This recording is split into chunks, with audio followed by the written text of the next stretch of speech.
හරි අද අපි බිස්නස් පාඩමේ 6 වෙනි දවසනේ අද පටන් ගන්න. එතකොට බිස්නස් පාඩමේ මේ වෙනකොට ගොඩක් ඉවරයි අද අපිට ඉවර කරන්න පුළුවන්. ඒතර අද තියෙන චූටි තියරි පාර්ට් එකකුයි ඊට පස්සේ ප්‍රශ්න ටිකක් ඩිස්කස් කරන්න තියෙනවා. හරි. ඒතර දැනට මේ පාඩමේ ප්‍රශ්න කියන්නේ A level paper එකේ එන මට්ටමේ ප්‍රශ්න ඔක්කොම වගේ අපි ඩිස්කස් කරලා ඉවරයි. ඒ කියන්නේ දැනට පහුගිය අවුරුදු ළඟයි අවුරුදු ඔක්කොගෙම ඇවිල්ලා තියෙන බිස්නස් පාඩමේ ප්‍රශ්නේ ඊට පස්සේ AI පාඩමෙන් ඇවිල්ලා තියෙන අපිට අර ඒජන්ට් ටෙක්නොලොජි ගැන අපේ ප්‍රශ්න ටිකයි තමයි ගිය සති ටිකේ ඩිස්කස් කරගෙන ගියේ. හරි. ඒතර ඒජන්ට් ටෙක්නොලොජි වෙනකම්ම AI පාඩමේ අපි ඉගෙනගෙන ඉවරයි. තව පොඩි පොයින්ට්ස් ටිකක් තියෙනවා ඉගෙන ගන්න. ඒ ටික කතා කරලා ඊට පස්සේ මේ පාඩමෙන් ආපු MCQs ඔක්කොම ටික ඩිස්කස් කරන එක තමයි අද ටාගට් එක. හරි. ඊට පස්සේ අද සමහර විට අපිට කලින් ඉවර ගන්න පුළුවන් වෙයි. ඒ ටික ඉවරුනාට පස්සේ. හරි. ඊට පස්සේ ලබන සතියේ ඉඳන් මේ අපිට සිස්ටම්ස් පාඩම් පටන් ගන්න පුළුවන්. හරි කියන්නේ පද්ධති පාඩම්. පද්ධති පාඩම කියලා කියන්නේ සිලබස් එකේ තියෙන දෙවනියට ලොකුම පාඩම. හරි. ඒතර ලබන සතියේ අපි ඒක පටන් ගමු. අද අපි මේ business and futurance පාඩම් දෙක ඉවර කරමු. ඒ කියන්නේ මේක පාඩම් දෙකක්. හරි. ඒතර මේ පාඩම් දෙක අපි දැන් මාසයකමාරක් වගේ කාලයක් තුල පාඩම් දෙකම ඉවර වෙනවා. හරි. කොහොමත් ඊළඟට පටන් ගන්න සිස්ටම්ස් පාඩමට දවස් 8ක් වගේ. ඒ කියන්නේ මාස දෙකක් යනවා. ඒක සම්පූර්ණ ඉවර කරන්න. ඒක සිලබස් එකේ දෙවෙනි ලොකුම පාඩම. හරි. ඒනොට එකකින් ප්‍රශ්න සෑහෙන ලේසි. ඒ කියන්නේ දැන් මේ බිස්නස් පාඩමේ ප්‍රශ්නත් ලේසිනේ. හරි. ඒ වගේ අර සිස්ටම්ස් පාඩමේ අපිට තියෙන්නේ DFD කියලා data flow diagram සම්දින තමයි සෙකන්ඩ් පේපර් එකේ එන්නේ. ඊට අමතරව තව MCQ වල ප්‍රශ්න ටිකක් එනවා. ඒකෙත් ලේසියෙන්ම ලකුණු ගන්න පුළුවන්. හරි. ඒ පාඩම අපි ඊළඟට කරමු. ඒතකොට අපිට ඉතුරු වෙන ටික හරි වෙනදා වගේම මේ Python PHP IoT හරි ওই පාඩම් තුන විතරයි ඉතුරු වෙන්නේ. සිස්ටම්ස් උත් ඉවර වුණාමනේ. OS අපි ඉවරයිනේ. ඔව්. හරි ඒ පාඩම් ටික විතරයි අපිට ඉක්මනට සිලබස් එක ඉවර කරන්න පුළුවන් වෙයි. මම හිතන්නේ ඩිසෙම්බරේ කොහොමද ඒරවල තියෙන්නේ. ඊට ගොඩක් කලින් ඉවර කරලා අපිට රිවිෂන් වගේ පටන් ගන්න පුළුවන් වෙයි. මොනවා හරි ඔයගලට අමතක ඒවා තියෙනවා නම් ආයෙසරයක් සිස්ටම්ස් ඉවරනට පස්සේ Python PHP IoT ටිකක් කරලා හරි. එහෙනම් මේක අපිට ඉතුරුලා තියෙන ටික බලමු.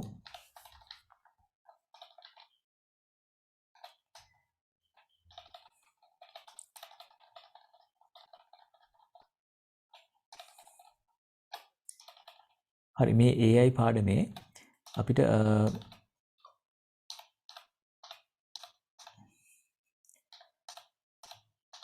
අපි අන්තිමටම කතා කරේ ඒජන්ට් ටෙක්නොලොජි නැත්නම් මෘදුකාංක කාරක කියන එක. හරි. මේක තමයි අපි අන්තිමටම ඩිස්කස් කරේ. ඊට පස්සේ මේකෙන් ප්‍රශ්න ටිකකුත් කරා. දැන් ඔයගොල්ලන්ට තේරෙනවා සාමාන්‍යයෙන් මේ ඒජන්ට් සොෆ්ට්වෙයාර් වලින් ප්‍රශ්න අහන්නේ කොහොමද කියලා. ඒතර ගිය අවුරුද්දේ අහලා තිබුණේ ඒජන්ට් ඩයග්‍රෑම් එකක් අඳින්න. ඊට කලින් අවුරුද්දකේම අහලා තිබුණා ඒජන්ට් ඩයග්‍රෑම් එකක් දීලා ඒකෙන් ප්‍රශ්න ටිකක්. හරි. ඒකට දැන් ගොඩක් වෙලාවට 2021 ඒජන්ට් ඩයග්‍රෑම් එකක් අඳින්න දෙන්න පුළුවන්. දැන් තව ටික දවසකින් පේපර් එක තියෙනවානේ ලබන මාසේ. ඒතර ඕගොල්ලෝ බලනකොට මම කියප එක හරියයිද නැද්ද කියලා. 2021 ගොඩක් වෙලාවට ඒජන්ට් ඩයග්‍රෑම් එකක් අඳින්න දෙයි. ඒක මේ 2021 කට්ටිය අඳින ප්‍රමාණය මත. ඒ කියන්නේ ඒක කොච්චරක් හරියනවද කොච්චරක් වර්ධිනවද ප්‍රතිශතයක් විදිහට කොච්චරක් හරිද කියන එක මත ඕගොල්ලන්ට ඒක එනවද එහෙම නැති වෙයිද කියලා තීරණය වෙනවා ගොඩක් වෙලාවට. හරි. ඒ කියන්නේ ඒජන්ට් ඩයග්‍රෑම් එකක් අඳින්නේද වෙනස් විදිහකට කියලා. අපි ඒක බලමු. ලබන මාසේ පේපරෙත් එක්ක කොහොම හරි දැන් ඒජන්ට්ස්ලා ගැන ප්‍රශ්න ටික කරලා තියෙනවා. කාට හරි මිස් වුණා නම් ඒජන්ට්ස්ලා ගැන කරපු ටික මම කලින් සති ටිකේ රෙකෝඩින් ටික ඉල්ල ගන්න. ඒතර ඒ ටික ආයි ෆලෝ කරන්න පුළුවන්. හරි. ඊට පස්සේ මේකත් අපි ලියලා ඇති ඒජන්ට්ස්ලාගේ ලක්ෂණ ටික. මෘදුකාංග කාරකවල ලක්ෂණත් ලියලා ඇති. ඒවා ඔටෝනොමස් ඒ කියන්නේ ස්වයංක්‍රීයව ක්‍රියාත්මක වෙන්න පුළුවන්. goal oriented කියන්නේ ඒකට නිශ්චිත අරමුණක් තියෙනවා. this can work continuously in the given environment. ඒ කියන්නේ එයාට දීලා තියෙන පරිසරයේ එක දිගට වැඩ කරන්න පුළුවන්. ඒතර මේ ඒජන්ට් කෙනෙක් software එකක් වෙනුවෙන් වැඩ කරන්න පුළුවන්. එහෙම නැත්නම් user කෙනෙක් වෙනුවෙන් වැඩ කරන්න පුළුවන්. හරි පරිශීලකයෙකු හෝ මෘදුකාංගයක් හෝ තවත් කාරකයක් වෙනුවෙන් ක්‍රියාත්මක වෙන්න පුළුවන්. ඊළඟට අනිත් එක can take decisions on partial information using AI. ඒතර මේකේ කෘත්‍රිම බුද්ධියක් අන්තර්ගත වෙන්න පුළුවන් නිසා ලැබෙන අර්ධ තොරතුරු මත තීරණ ගන්න පුළුවන්. හරි. ඒ කියන්නේ සම්පූර්ණ තොරතුරු නැතත් තියෙන තොරතුරු ටිකෙන් තීරණයකට එළඹීමේ හැකියාව තියෙනවා. ඊට පස්සේ agents in a multi agent system can be collaborative or competitive. ඒ කියන්නේ මේ බහුකාරක පද්ධතියක සිටින කාරක සහයෝගයෙන් හෝ තරඟකාරීව හෝ ක්‍රියාත්මක වෙන්න පුළුවන්. හරිද? සහයෝගයෙන් ක්‍රියාත්මක වෙන්නත් පුළුවන්. එහෙම නැත්නම් තරඟකාරීව ක්‍රියාත්මක වෙන්නත් පුළුවන්. ඒවා පේපර් එකේ අහලා තියෙනවා. අපි දැන් පරණ ප්‍රශ්න කරනකොට ඔය ටික ෆලෝ කරලා බලමු. හරි? හරි. එතකොට දැන් අද අපි කතා කරන්න යන්නේ කෘතිම නියුරෝන ජාල ගැන. දැන් ආටිෆිෂල් ඉන්ටෙලිජන්ස් එකක් හදන්න භාවිතා කරන එක ක්‍රමවේදයක් තමයි ආටිෆිෂල් නියුරල් නෙට්වර්ක්ස් කියලා කියන්නේ. හරි ඒවට අපි කියනවා කෘතිම නියුරෝන ජාල කියලා. හරි. එතකොට මේ කෘතිම නියුරෝන ජාලවලදී අර සාමාන්‍ය මිනිස් මොලේ තියෙන නියුරෝන ගොඩක් දැන් අපි තීරණ ගන්නේ අපේ ඇහෙන් දකින දේ මිනිස් අපේ මොලේ තියෙන නියුරෝනව හරහා ගිහිල්ලා නියුරෝන ගොඩක් හරහා ගිහිල්ලා අපි ඒකට කියන අර නර්ව් පාත් එකක් කියලා. හරි. කියන්නේ මේ නියුරෝන පාත් එකක් හරහා ගිහින් තමයි අන්තිමට අපි ඩිසිෂන් එකක් ගන්න තැනට එන්නේ. ඒ ගන්න ඩිසිෂන් එක පස්සේ අපි ක්‍රියාත්මක කරනවා. හරිද? ඒතර ඔය නියුරෝන් පාත් වලින් තමයි ඒක හදාගන්නේ. කියන්නේ මේ නියුරෝන්ස් ගොඩකින් ගිහිල්ලා එක නියුරෝනකින් තව නියුරෝන් එකට, ඒ නියුරෝනකින් තව නියුරෝන් එකකට එහෙමම ගිහින් තමයි මේ අන්තිම තීරණය ගන්න තැනට එන්නේ. ඒතර ඒකෙදි එක නියුරෝන් එකකින් වෙන දේ ඊටාම කුඩා දෙයක් වෙන්නේ. හරි. අපේ මොලේ නියුරෝන විශාල සංඛ්‍යාවක් තියෙනවා. මම හරියටම දැන් කීයක් තියෙනවද කියලා. ඒතර ඔය එක නියුරෝන් එකෙන් නියුරෝන් එක data pass කර කර ගිහිල්ලා තමයි අන්තිමටම මේ අපි තීරණයක් ගන්න. ඒතර ඒ වගේ වෙන්න අපි artificial neurons හදනවා. artificial කියන්නේ කෘත්‍රිම neuron. ඒතර මේ තියෙන කෘත්‍රිම neuron. ඒතර මේවට input එන්න පුළුවන් එක එක එයාට සම්බන්ධිත වෙන neuron වලින් ඒ නේව එයා යම්කිසි ගණනය කිරීමක් කරලා එයා output එකක් දෙනවා. ඒතර මේ ගණනය කිරීම ඉතාම කුඩා ගණනය කිරීමක්. හරි. ඉතින් මේ වගේ නියුරෝන්ස් ගොඩක් එකට සම්බන්ධ වෙලා ඔයගොල්ලෝ පේනවනේ මෙහෙම නියුරෝන් පාත්වේස් ගොඩක් යනවා. සමහර ඒ වගේදී මෙතෙන්ට ඇවිල්ලා මෙහෙම ඇවිල්ලා මෙහෙම ගිහලා මෙහෙම යන්න පුළුවන්. හරි. සමහර වෙලාවට ඒක මෙහෙම ඇවිල්ලා ආයෙ මෙහෙම ගිහිල්ලා ඔහොම යන්නත් පුළුවන්. කියන්නේ මේ එක එක පාත්වේස් වලින් ගිහිල්ලා අපිට තීරණ වලට එන්න පුළුවන්. ඔය හැම නෝඩ් එකකදීම පොඩි මොකක් හරි process එකක්. ඒ කියන්නේ තීරණ ගැනීමේ process එකක්. සමහරට if condition එකක් වෙන්න පුළුවන්. එහෙම එකක් ඕක ඇතුලේ ක්‍රියාත්මක වෙනවා. හරිද? ඉතින් කෘතිම නියුරෝන ජාල වලින් කෘතිම බුද්ධියක් නිර්මාණය කරන්න පුළුවන්. ඒකට යොදා ගන්න තාක්ෂණයක් කියන එක තමයි ඔයගොල්ලෝ දැනගෙන ඉන්න ඕනේ. මේකේ අර මිනිස් මොලේ නියුරෝන ක්‍රියාත්මක වෙන ආකාරයට තමයි හදලා තියෙන්නේ. හරි. ඔයගොල්ලෝ නෝට් එක ලියා ගන්න ටියුට් එකේ මෙතෙන්ට ඉඩක් තියලා ඇති. An artificial neural network is an interconnected group of nodes inspired by a simplification of neurons in a brain. These nodes process and transfer data to solve critical problems as a human brain does with neurons. හරි. කියන්නේ මිනිස් මොලේ මේ දේ කරනවා වගේ කරන කෘතිමව තියෙන එකක් තමයි මේක. නෝට් එක ලියා ගන්න.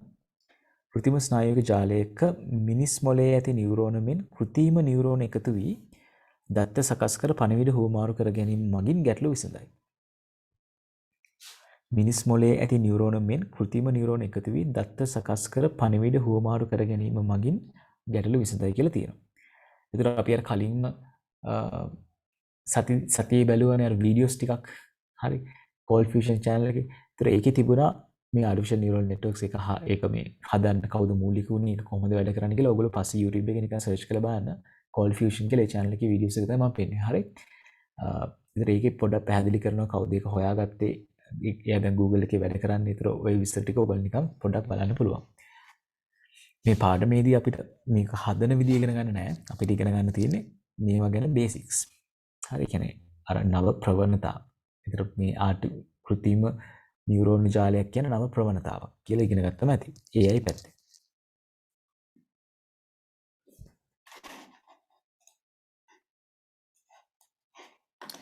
හරි. දැන් අපි කරේ මේ පරක් වෙලා ජොයින් වෙච්ච කට්ටියට මේ AI කියන්නේ මොකක්ද කියලා ලිව්ව විතරයි.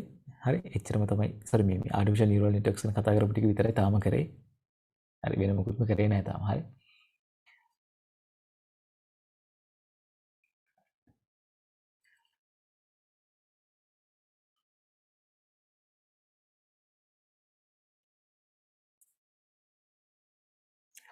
හරි.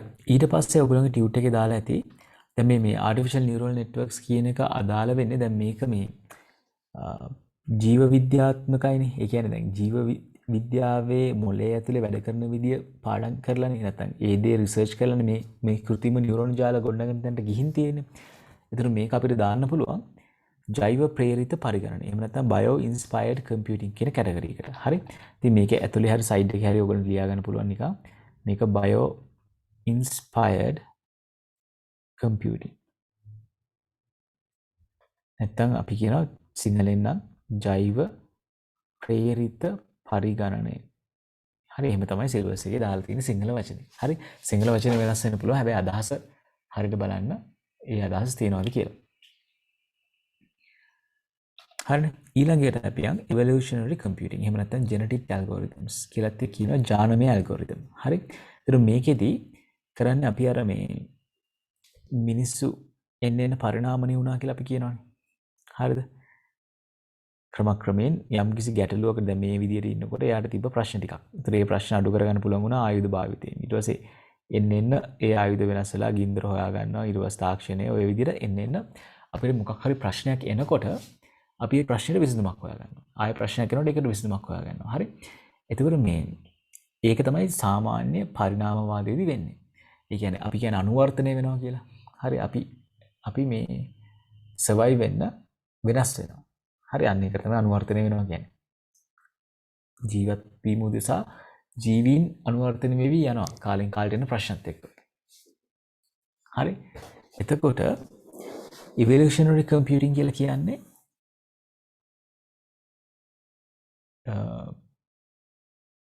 අර විදියට මේ දැන් ප්‍රශ්නයක් විසඳනකොට ඒක එක සැරේම විසඳන්න බැරි වෙන්න පුළුවන්. ඒ ප්‍රශ්නේ අපි පුනර්කරන කීපයකදී දැන් පුනර්කරණයක් කියන්නේ මොකක්ද කියලා අපි දැන් Python කරේ නෑනේ. Python කරනකොට මම ආයෙසර කියලා දෙනවා. හරි. අපි කියන්නේ loop එකක් කියලා. loops කීපයකදී මේ වැඩේ ඉවර කරනවා. නැත්නම් අපි කියන්නේ iterations කීපයකදී ගැටලුව විසඳනවා. ඒ කියන්නේ ඉස්සලා මොකක් හරි එක solution එකට යනවා. ඒක සාර්ථක නැත්නම් ආයෙත් ගැටලුවක් આવත් ආයෙ ඒක solve කරනවා. ආයෙ එකක් આવත් ආයෙ ඒක solve කරනවා. ওই විදියට පුනර්කරන කිහිපයකදී සංකීර්ණ ගැටලුවක් විසඳන ඇල්ගොරිතම් හදන ටයිප් එකක් තියෙනවා. ඉතින් මේක AI වලදී භාවිතා වෙනවා. ඒතකොට දැන් ප්‍රශ්නයක් ආවම එයා තනියම try කරන එක ක්‍රමයක් ඒක හරියන්නේ නැත්නම් තව ක්‍රමයක් ඔහොම කරලා අපි මේ ප්‍රශ්නේ ක්‍රමක්‍රමයෙන් solution එකට යනවා. හරිද? ඒකම තමයි මේ කියලා තියෙන්නේ solving a complex problem in an iterative manner until solution is found. හරි? ඒ කියන්නේ මේකට විසඳුම හම්බ වෙනකන් අපි ක්‍රමක්‍රමයෙන් දැන් තියෙන ගැටලුව විසඳ යනවා. ඔය වගේ ඇල්ගොරිතම්ස් වලට අපි කියනවා ජානමය ඇල්ගොරිතම් නැත්නම් ජෙනටික් ඇල්ගොරිතම්ස්. හරි දැන් අපේ ජාන ඔය විදිහට පරිණාමණය වෙනවානේ. කාලෙන් කාලේ ජාන පරිණාමණය වෙවි යනවා. අන්න ඒ වගේ මේ ඇල්ගොරිතම්ස් හදනකොටත් අපි ක්‍රමක්‍රමයෙන් ගැටලුව විසඳන්න පුළුවන් විදිහට ඇල්ගොරිතම් එක ලියනවා. දැන් මෙහෙම කිව්වට සමහරට ඔයගොල්ලන්ට තේරෙන්නේ නැති වෙයි. මොකද්ද මේ කියන්නේ කියලා. මේ දැනට මේක ලියා ගන්න. හරි ඊට පස්සේ අපි Python වගේ කරනකොට බලමු කොහොමද අපි පුනර්කරන කීපයකදී ගැටලුවක් විසඳන්නේ කියලා. හැබැයි AI පැත්තෙන් අපි කතා කරන්නේ නැහැ. නිකන් පොඩි අදහසක් ඔයගොල්ලන්ට දෙන්න පුළුවන් වෙයි. ඊළඟට අපි කරන මේ systems පාඩමේදීත් අපි iterative development ගැන කතා කරන spiral solution එකක් වගේ යනකොට හරි. ඒ කියන්නේ spiral software development life cycle එක ගැන කතා කරනකොට ඒවා ඊළඟ පාඩමේ බලමු. මේක ලියා ගන්න.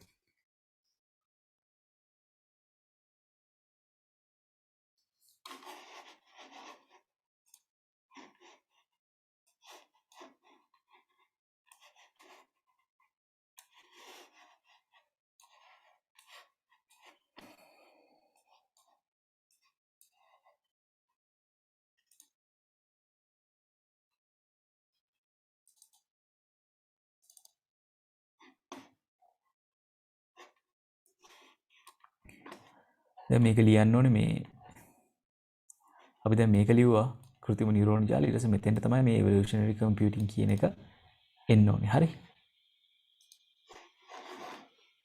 පුනර්කරන කීපයකදී සංකීර්ණ ගැටලු විසඳයි.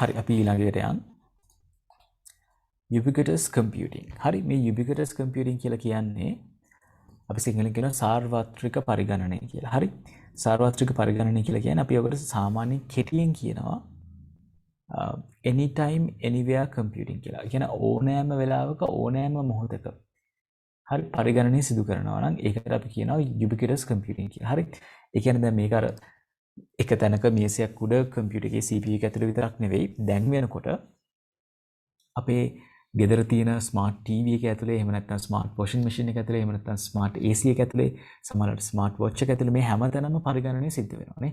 මේ ස්මාර්ට් කියොත් ඒ කියන්නේ එතන කම්පියුටින් පවර් එකක් තියෙනවා. දැන් අපේ ස්මාර්ට් ෆෝන් එක නේද ඔය වගේ හැම දෙයක්ම ඇතුළේ පරිගණනය කිරීමේ හැකියාවක්. ඒ කියන්නේ කම්පියුටින් පවර් එකක් තියෙනවා. හරි. ඒතර ඒ හැමදේම එක්ක ගත්තම ඒකට අපි කියනවා සාර්වත්‍රික පරිගණනය කියලා. මොකද ඕනම තැනක සිට ඕනම වෙලාවක පරිගණනය සිදු කරන්න පුළුවන්. ඒකට දැන් මේ තියෙන කැමරාස් ඩිජිටලි කනෙක්ට් වෙනවා, ගේම්ස් කනෙක්ට් වෙනවා, printers මේ ඔක්කොම ස්මාර්ට් ඩිවයිසස් නේ. ඒතර මේ ඔක්කොම එකට කනෙක්ට් වෙන්න පුළුවන්. හරි ඊට පස්සේ අපි දැන් ස්මාර්ට් හෝම් සිස්ටම් එකක් කියලා ගත්තොත් සමහර ස්මාර්ට් හෝම් සිස්ටම් තියෙනවා. අපි ගේ දැන් කාමරේ ඇතුළට එනකොට කරුවලයි නම් ලයිට් එක නිකම්ම ඔන් වෙනවා. හරි. ඒ කියන්නේ බල්බ් එකෙත් ස්මාර්ට් බල්බ් සිස්ටම් එකක් තියෙනවා. හරි සෙන්සර්ස් හයි කරලා ගේ ඇතුලේ. ඊට පස්සේ දැන් සමහර ගෙවල් තියෙනවා පිට රටවල් වල. දැන් කාර් එකේ GPS කනෙක්ට් කරලා තියෙන. ඒතර කාර් එක GPS ලොකේෂන් එක හැමතිස්සෙම ගෙදරට යවනවා. හරි. කාර් එක අර ගෙදර ඉඳන් අපි කියමු මීටර එක නැත්නම් ගේට්ටුවට මීටරයක් දුරට ආවට පස්සේ නිකම්ම ගේට්ටුව ඇරෙනවා. කවුරුවත් අරින්න ඕනේ නැහැ. ඒ කියන්නේ ගේට් එකයි කාර් එකයි කමියුනිකේට් කරනවා. ඒ කියන්නේ කාර් එකෙන් හැමතිස්සෙම ලොකේෂන් එක ගේට් එකට යවනවා. ඒතර ගෙදර ඉඳන් මීටර අපි කියමු මීටර 5ක් දුරින් නම් කාර් එක තියෙන ඔටෝමැටිකලි ගේට් එක කරනවා. කාර් එක ඇතුළට දැම්මම පස්සේ ඔටෝ ගේට් එක වැහෙනවා. හරි. එහෙම සිස්ටම්ස් තියෙනවා. ඒතර ගේට් එකත් අපි කම්පියුටිං වලට කනෙක්ට් කරලා තියෙනවා. ඒතර ඒ වගේ හැම තැනකම පරිගණනය සිදු කරන එක අපි සාර්වත්‍රික පරිගණනය කියලා හඳුන්වනවා. හරි. ඔයගොල්ලෝ ලියා ගන්න anytime anywhere computing කියලා. ඕනෑම මොහොතක ඕනෑම ස්ථානයක සිදුවිය හැකි පරිගණනය. සාරුද්‍රව්‍ය අන්තර්ජාලය මීට උදාහරණයක් ලෙස සැලකිය හැකියි. දැන් IoT can be considered as an example for this. හරි. IoT කියලා කියන්නේ Internet of Things කියන එක. හරිද? ඒතර අපිට පාඩමක් තියෙනවා කෙලින්ම Internet of Things කියලා. ඒතර අපි තාම ඒක කරේ නැහැ. ඒක කරන්නේ මම අන්තිමට. හරි කියන්නේ අපි programming දරන් ඉන්න ඕනේ Internet of Things උගන්නන්න. ඒතර මම Python කරලා PHP කරලා ඊට පස්සේ IoT කරන්න ඉන්නේ. මේකෙන් තාම කවදාවත් ඉරල් පේපර් එකේ ප්‍රශ්නයක් ඇවිල්ලා නැහැ IoT වලින්. හරි. IoT කියන්නේ Internet of Things. ඒතර අපි මේකෙදි ඉගෙන ගන්නවා කොහොමද මේ Arduino board එකක් ප්‍රෝග්‍රෑම් කරන්න පොඩි ප්‍රෝග්‍රෑම්ස් ටිකක් කරන්න ඒත් එක ඉන්ටර්නෙට් එකට කනෙක්ට් වෙලා ඉන්ටර්නෙට් එක හරහා data යවලා ලයිට් එකක් ඕන් කරන ප්‍රැක්ටිකල් එකකුත් අපිට තියෙනවා සිලබස් එකේ. ඒතර අපි ඒ ටික කරමු. මම වීඩියෝ එකකින් ඕගොල්ලන්ට කරන විදිහ ප්‍රැක්ටිකල් කරන විදිහ ඔක්කොම පෙන්නන්න ඔන්ලයින් කරනකොට ඕගොල්ලන්ට ගෙදර ඉඳන් ඒ ඉක්විප්මන්ට්ස් ටික ගන්න පුළුවන් නම් Arduino කරන දවස් වලට ඕගොල්ලන්ටම තනියෙන් මේ ප්‍රැක්ටිකල්ස් කරලා බලන්න පුළුවන් හරියට වෙනවද කියලා. හරි අපිට ප්‍රැක්ටිකල්ස් 6ක් තියෙනවා Arduino වලින්. ඉස්සරහට ස්ට්‍රක්චර්ඩ් පේපර් එකට ඒ වගේ ප්‍රශ්න එයි. තාමත් Internet of Things වලින් A level වලට ප්‍රශ්න ලොකුවට අහලා නැහැ. ඉතින් ලොකුවට ප්‍රශ්න එනවා නම් මුලින්ම MCQ පේපර් එකට ප්‍රශ්න ටිකක් දාන්න ඕනේ. ඉතින් තාමත් එහෙම MCQ වලට දාලත් නැහැ. දැන් බලමු අපි මේ අවුරුද්දේ දායිද කියලා. මේ අවුරුද්දේ ටිකක් වැඩිපුර අහලා තිබුණොත් IoT වලින් ඕගොල්ලන්ගේ අවුරුද්දට සමහර විට ස්ට්‍රක්චර්ඩ් එකට වගේ එන්න පුළුවන්. හරි තාමත් එහෙම නැහැ. හරි. ඒතර IoT කියන්නේ මොකක්ද කියලා අපි ඉගෙන ගමු. IoT කියන්නේ Internet of Things. දැන් things කියන්නේ ඕනම දෙයක් නේ. හරිද? ඒතර Internet of Things කියන්නේ මේ අන්තර්ජාලයට කනෙක්ට් කරලා තියෙන ඕනම දෙයක් අපි මේ IoT වලට අයිති වෙනවා කියලා ගන්නවා. ඒ කියන්නේ ස්මාර්ට් ෆ්‍රිජ් එකක් IoT device එකක්. හරි ස්මාර්ට් රෙෆ්‍රිජරේටර් එකක්, ස්මාර්ට් AC එකක්, ස්මාර්ට් TV එකක් මේ ඕනම එකක් IoT device එකක් විදිහට තමයි අපි නම් කරන්නේ. හරි ස්මාර්ට් වොච් එකක්. ඒතර ඒක මේ ubiquitous computing වලට උදාහරණයක් වෙනවා IoT හැම device එකම. හරි සාර්වත්‍රික පරිගණනය. ඔය ටික මතක තියාගන්න. ওই වචනවල අදහස ඕනේ. දැන් ඔයගොල්ලෝ මතකනේ බිස්නස් පාඩමේ අපි කලින් අර ඉගෙන ගත්තේ ගොඩාක් වචන virtual storefront නේද ඊට පස්සේ brick and click ඔය වගේ ඒවා හිස්තම් පුරවන්න එනවනේ. ඒ වගේ මේ දේවල් ටිකත් මතක තියාගන්න. මේවත් සමහරට MCQ වල අහනවා. හරි මම හිතන්නේ දැන් ලියලා ඉවර ඇති. ප්‍රශ්නයක් තියෙනවා අපිට තියෙන Arduino practical මොනවද කියලා.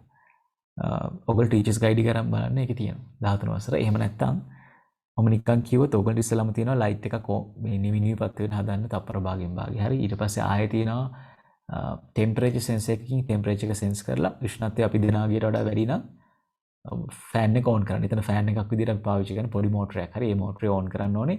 දැන් උෂ්ණත්වය වැඩි නම් අපි ඒකට LM35 කියන ටෙම්පරේචර් සෙන්සර් එක යූස් කරනවා. එහෙම නැත්නම් TMP36 කියන එක යූස් කරන්නත් පුළුවන්.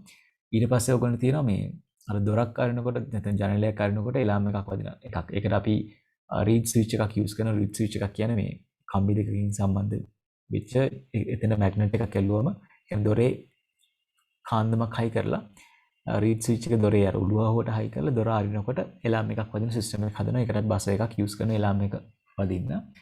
ඒ ප්‍රැක්ටිකල් ටික තියෙනවා. ඊට අමතරව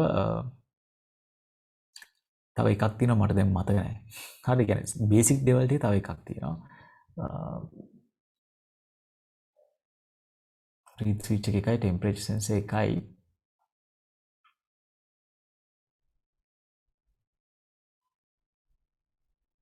තව එකක් සම්පූර්ණයෙන් අපිට කරන්න පුළුවන් පැටි මේ ආලෝක සංවේදී රෙසිස්ටර් එකක් යූස් කරලා, ඒ කියන්නේ අපි කියන ලයිට් ඩිපෙන්ඩන්ට් රෙසිස්ටර් කියලා LDR එකක් යූස් කරලා මේ ආලෝකයේ තීව්‍රතාවය අනුව ලයිට් එක ඔන් ඔෆ් කරන්න. ඒ කියන්නේ අඳුරු වෙලාවට ලයිට් එක ඔන් වෙන්න, එළිය තියෙනකොට ලයිට් එක ඔෆ් වෙන්න ඔටෝමැටිකලි අපිට හදන්න පුළුවන්. ඒ LDR ගුණට ලයිට් එක වැටුනොත් එහෙම කියන්නේ යම් මොකක් හරි එළියක් තිබුණොත් ඒ එළිය තීව්‍රතාවය මත ඒ කියන්නේ ඉන්ටෙන්සිටි එක අපි මෙෂර් කරලා ඒ ඉන්ටෙන්සිටි එක අපි දෙන වැලියු එකට වඩා කියන්නේ හවස 6 වගේ වෙලාවට ඔටෝ ලයිට් එක ඔන් වෙනවා වගේ හදලා තියන්න පුළුවන්. අන්න ඒකත් අපිට ප්‍රැක්ටිකල් එකක් තියෙනවා. ඒතර LDR එකක් යූස් කරනවා. ආයේ තියෙනවා මේ ඉන්ටර්නෙට් එක හරහා. ඒ කියන්නේ අපි ඔය Arduino board එකට Ethernet shield කියලා එකක් තියෙනවා. Ethernet shield එක කනෙක්ට් කරලා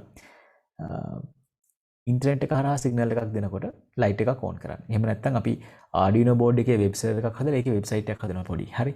ඒතර ඒ Arduino board එකේ තියෙන වෙබ් සර්වර් එක ඇක්සස් කරලා මේ අපිට page එකක් දෙනවා. ඒකේ තියෙනවා මේ එක එක කාමරවල නමත් එක්ක තියෙන devices ටික තියෙනවා, light තියෙනවා, fan තියෙනවා, on off කියලා තියෙනවා. ඒතර අපි on කියලා press කරොත් ඒ කාමරේ light එක on වෙනවා. නැත්නම් AC එක on වෙනවා. ඒ විදිහට හදන්න පුළුවන් smart home system එකක්. ඒකේ අපිට තියෙන නිකන් light එකක් on කරන්න විතරයි.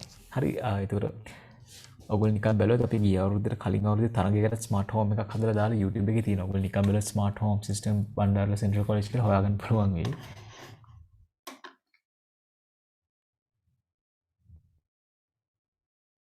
ඒකට AC කරන්ට් යූස් කරන්න පුළුවන්. හැබැයි සාමාන්‍යයෙන් අපි ප්‍රැක්ටිකල් කරනකොට DC කරන්ට් එකක් යූස් කරනවා. මම අහලා තියෙන ප්‍රශ්නෙට උත්තර කියන්නේ. හැබැයි මේ AC කරන්ට් යූස් කරනකොට රිලේ ස්විච් එකක් පාවිච්චි කරලා, ඒ කියන්නේ අපි DC එකෙන් දෙන සිග්නල් එක දුන්නට පස්සේ තමයි ඒ කියන්නේ Arduino board එකෙන් අපිට ගන්න පුළුවන් DC output එකක් විතරයි. ඒ දෙන එකෙන් අනුව මුළු full circuit එකට කරන්ට් එක යවන විදිහට හදා ගන්න පුළුවන් රිලේ එකක් භාවිතා කරලා. හරි. ඒක අපි ඒ කාලේ කතා කරමු. හරිද? දැන් අපි මේ IoT ගැන කිව්වේ ubiquitous computing වලට අයිති. හරි. ඊළඟ එකට යන්න. දැන් මේක මේ ස්මාර්ට් හෝම් එකක් ගැන පොඩි වීඩියෝ එකක් ඔයගොල්ලෝ බලන්න මේ කියලා තියෙන දේවල් ටික. හරි.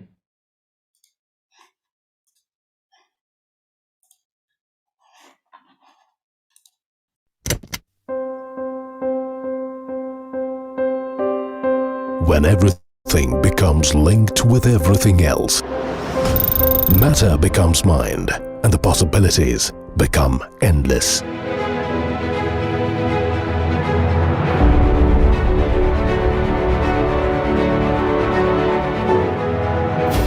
Imagine 50 billion IoT connected devices by 2020.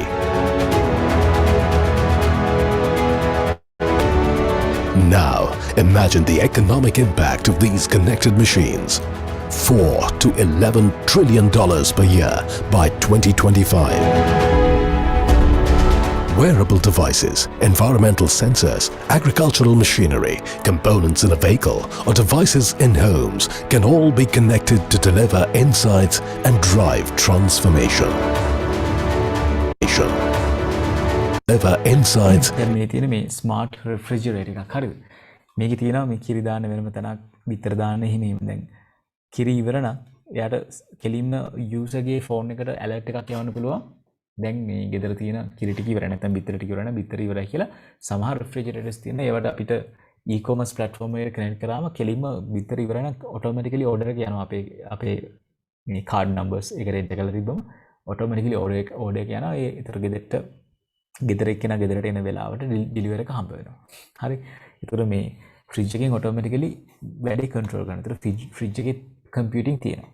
හරි. ඊට පස්සේ තව උදාහරණ කීපයක් මේකේ තියෙනවා. ඉක්මනට යනකොට ඔයගොල්ලෝ තේරෙයිද දන්නේ.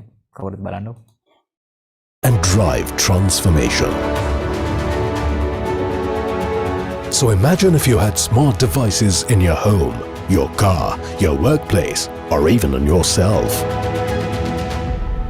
The world becomes alive. That's Internet of Things. The Internet of Things is making everyday objects into data factories. When Internet of Things, along with big data, meets artificial intelligence, this interface will become enlivened with intelligence, and a new world will take birth, which will increasingly talk back to us. Imagine the kind of world that it would be. Imagine the revolution it will usher in the way we see the world. the external world will become the extension of our mind, like an extension of our thoughts.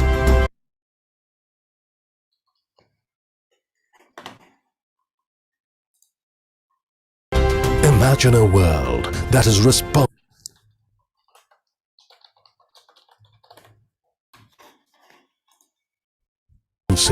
a world that is optimized for human creativity, a world that is intelligent. The Internet of Things is a breeding ground for new AI-driven solutions and experiences, from self-driving cars to intelligent homes to health.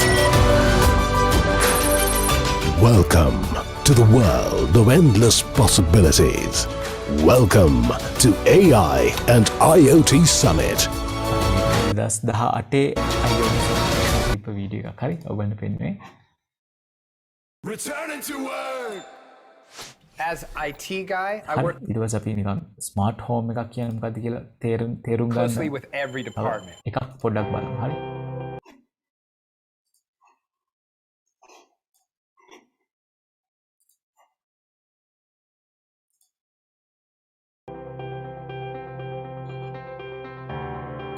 මෙතින් smart home එකක් තිබුණා අම්මයි තාත්තයි ගෙදරට එනකොට මේ අර මං කිව්ව සෙන්සර්ස් වලින් නිකම්ම ගෑරේජ් එක ඇරෙනවා. හරිද?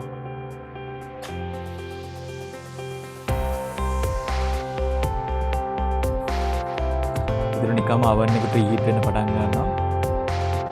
ඒ ඇතුළට ආවම තමයි අර electric outlets power on වෙන්නේ.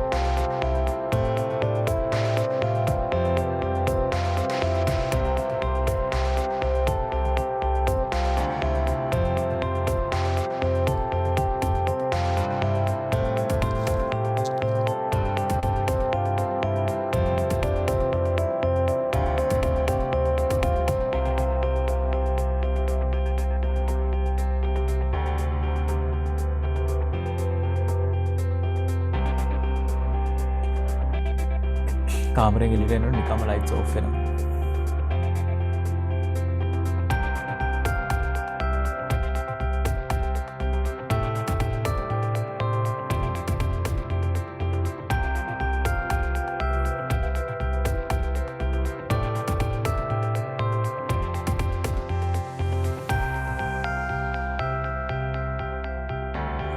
ඒතර මේ දැන් පුතාගේ කාමරේ එලාම් වොලියුම් එක සද්ද ස්ටීරියෝ වොලියුම් වැඩි කරන්න පුළුවන්. ඇරව ගන්න පුළුවන් හරි. කියලා පෙන්නුවේ. වෙන අම්මට කුස්සිය දැන් කාමරවල සද්දත් කන්ට්‍රෝල් කරන්න පුළුවන්. ඊට වාහනේ දැන් පෙට්‍රල් තියෙනවද නැද්ද ඒව බලන්නත් පුළුවන්. ඒතර දැන් ෆෝන් එකට නොටිෆිකේෂන් එකක් එනවාද කලින් යන්න පෙට්‍රල් ගහන් යන්න ඕන නිසා කියලා. හරි.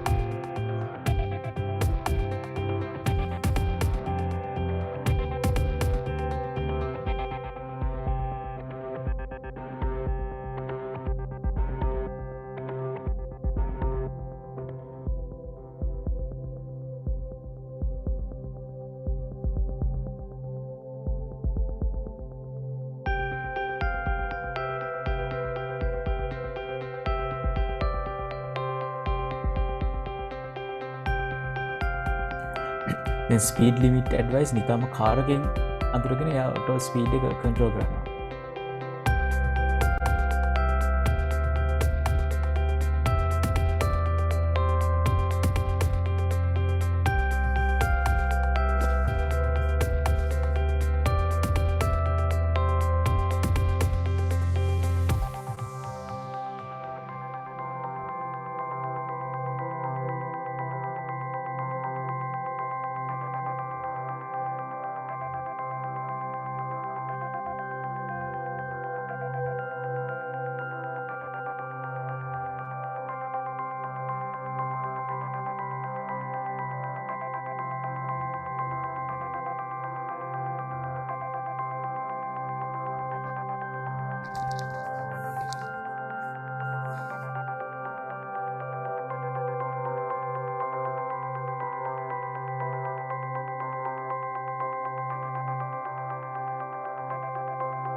ගෙදරට එන කට්ටිය ඔටෝමැටිකලි අඳුරගෙන දොරවල් අරින්න පුළුවන්. ඒතර ඒ එන කෙනා කියන්නේ සිග්නල් එක ගෙදර ඔක්කොම යනවා. ඔක්කොම ඉන්න පුළුවන්. ඔය වගේ ස්මාර්ට් හෝම් සිස්ටම් එකක ගොඩක් දේවල් ඉන්ටිග්‍රේට් කරන්න පුළුවන්.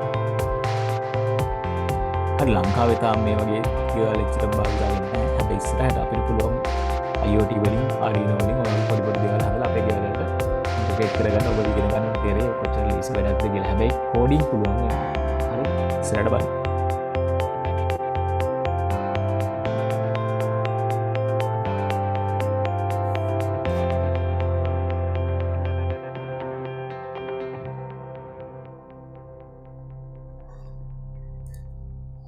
හරි ඉතින් මම මේ වීඩියෝ එක නිකන් පෙන්නුවේ ඔයගොල්ලන්ට මේ දැන් අපි කතා කරාට මොකද්ද ස්මාර්ට් හෝම් එකක් කියන්නේ කියලා දකින්නකන් තේරෙන්නේ නැහනේ. හරි. ඉතින් ඔය ස්මාර්ට් හෝම් එකක් හදන්න අපි IoT භාවිත කරන. ඒතර ඒක ubiquitous computing ඒ හැමතැනම පරිගණනය සිද්ධ වුණා. හරි. අර තනකොළ බාබල තිබ්බේ කියුණත් ස්ප්‍රින්ක්ලර්ස් වලින් දැන් වතුර මේ වෙලාවේ වතුර දාන්න එපා. ඒ වෙලාවේ ඔකියුපයිඩ් කියලා ඒ කියන්නේ ඒ වෙලාවේ කට්ටිය ඉන්නවා කියලා ඒක ඩිලේ කරනවා. ඒකෝර ඒ තනකොළ වලට වතුර දාන එකේ පව කම්පියුටිං පොඩි එම්බෙඩඩ් සිස්ටම් එකක් තියෙන්න ඕනේ. හරිද?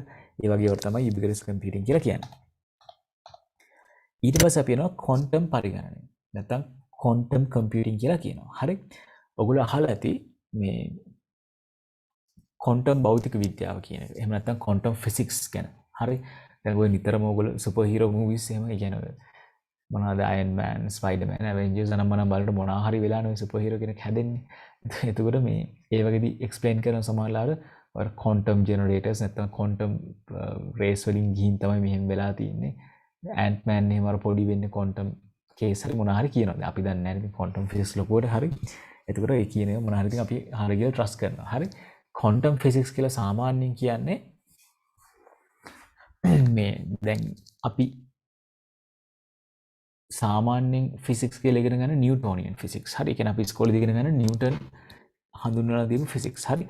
ඒකෙදි තමයි අර නිව්ටන්ගේ ලෝස් තුන හරියන්නේ. ඒ කියන්නේ නිව්ටන්ගේ නීති ටිකක් තියෙනවානේ. ඒ නීති තුන බලපාන්නේ නිව්ටෝනියානු භෞතික විද්‍යාවට. හරිද?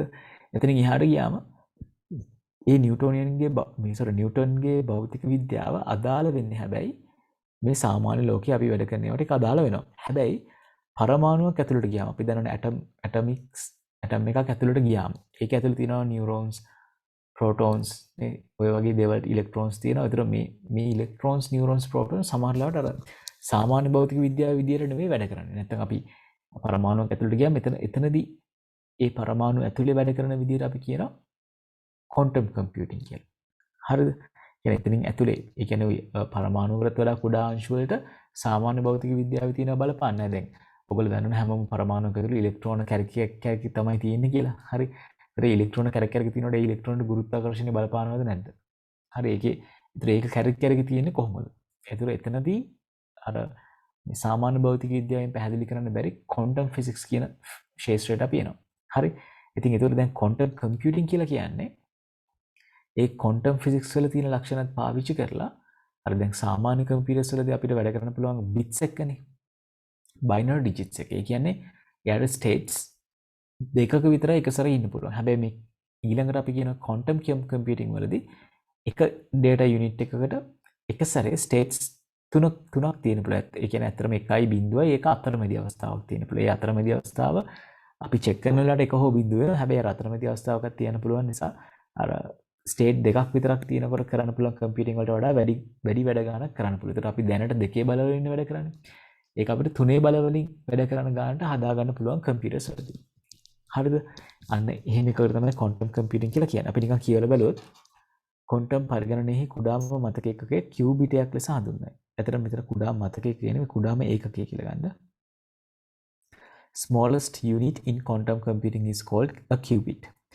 A qubit can be ඒතර මේ අර කුඩාම ඒකකයේ මම කිව්වේ ස්ටේට් තුනක ඉන්න පුළුවන් කියලා. අන්න ඒකට qubit එකක් කියලා තමයි කියන්නේ.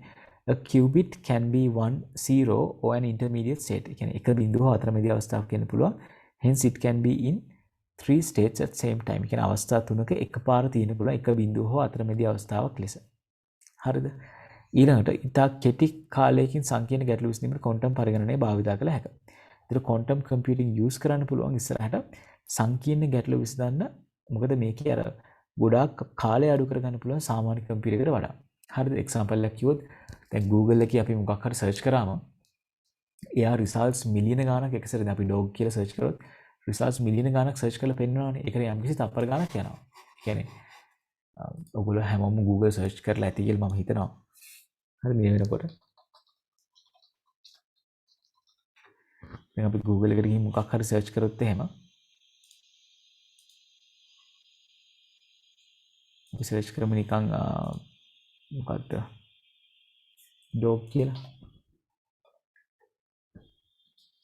එතකොට එයා තප්පර 0.58කින් රිසල්ට්ස් මෙන්න මෙච්චරක් ඒ කියන්නේ අපි මේ data එක send කරපු ගමන් තප්පර 0.58ක කාලයක් ගත කරලා මේ රිසල්ට්ස් ටික හොයලා ඇනලයිස් කරලා අපිට එවනවා රිසල්ට් එකක්. හරි.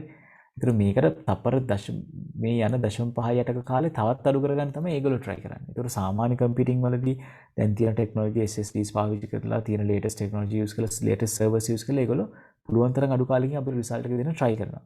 ඒතර මේ quantum computing use කරන්න පුළුවන් වුණොත් ඔය වගේ වැඩ කරන්න quantum computer එකක් introduce කරන්න පුළුවන්. හරි.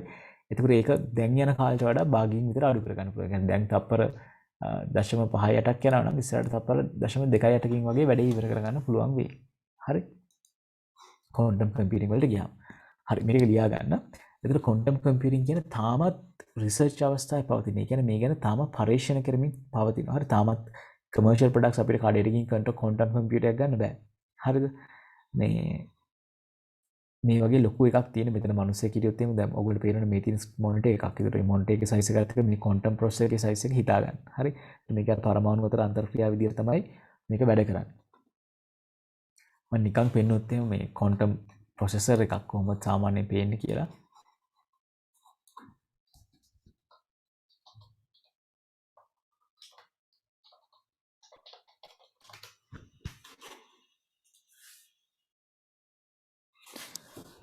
හරි මේක එක විදිහට හදලා තිනවා. දැන් මේ තියෙන ඇත්තටම Google එකේ ඒගොල්ලෝ හදන quantum processor එක. මේ Google එකේ CEO. හරි. යා කියන්නේ සත්‍ය නඩෙල්ලා කියලා කියන්නේ මෙයා. sorry. මේ සුන්දර් පිච්චේ. හරි සුන්දර් පිච්චේ කියන්නේ Google එකේ CEO, සත්‍ය නඩෙල්ලා කියන්නේ Microsoft එකේ CEO. කොමුල ඉන්දියාවේ තමයි ඉන්නේ දැන්. ඒතර මේ තියෙන්නේ Google එකෙන් හදාගෙන යන quantum processor එකක්. ඒතර මේකෙන් ඉක්මනට වැඩ කරන්න පුළුවන් කියලා ඒගොල්ලෝ හිතනවා. හරි.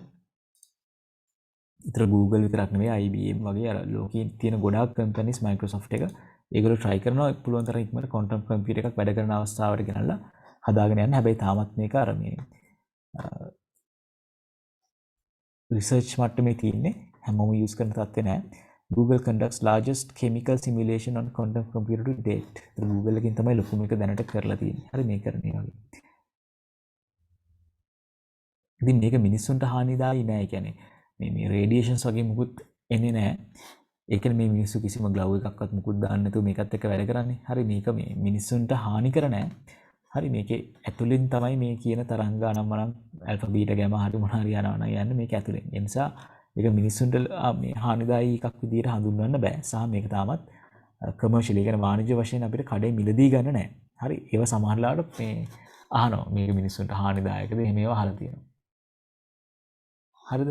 ඒක තාමත් මිනිස්සුන්ට මේ හානිදායක මට්ටමේ නැහැ. හරි දැන් quantum computing ගැන තව ටිකක් තේරුම් ගන්න මම විතර පොඩි වීඩියෝ එකක් තියෙනවා අපි ඒක බලමු. හරි. මේ ටික ලියලා ඉවරද හැමෝම?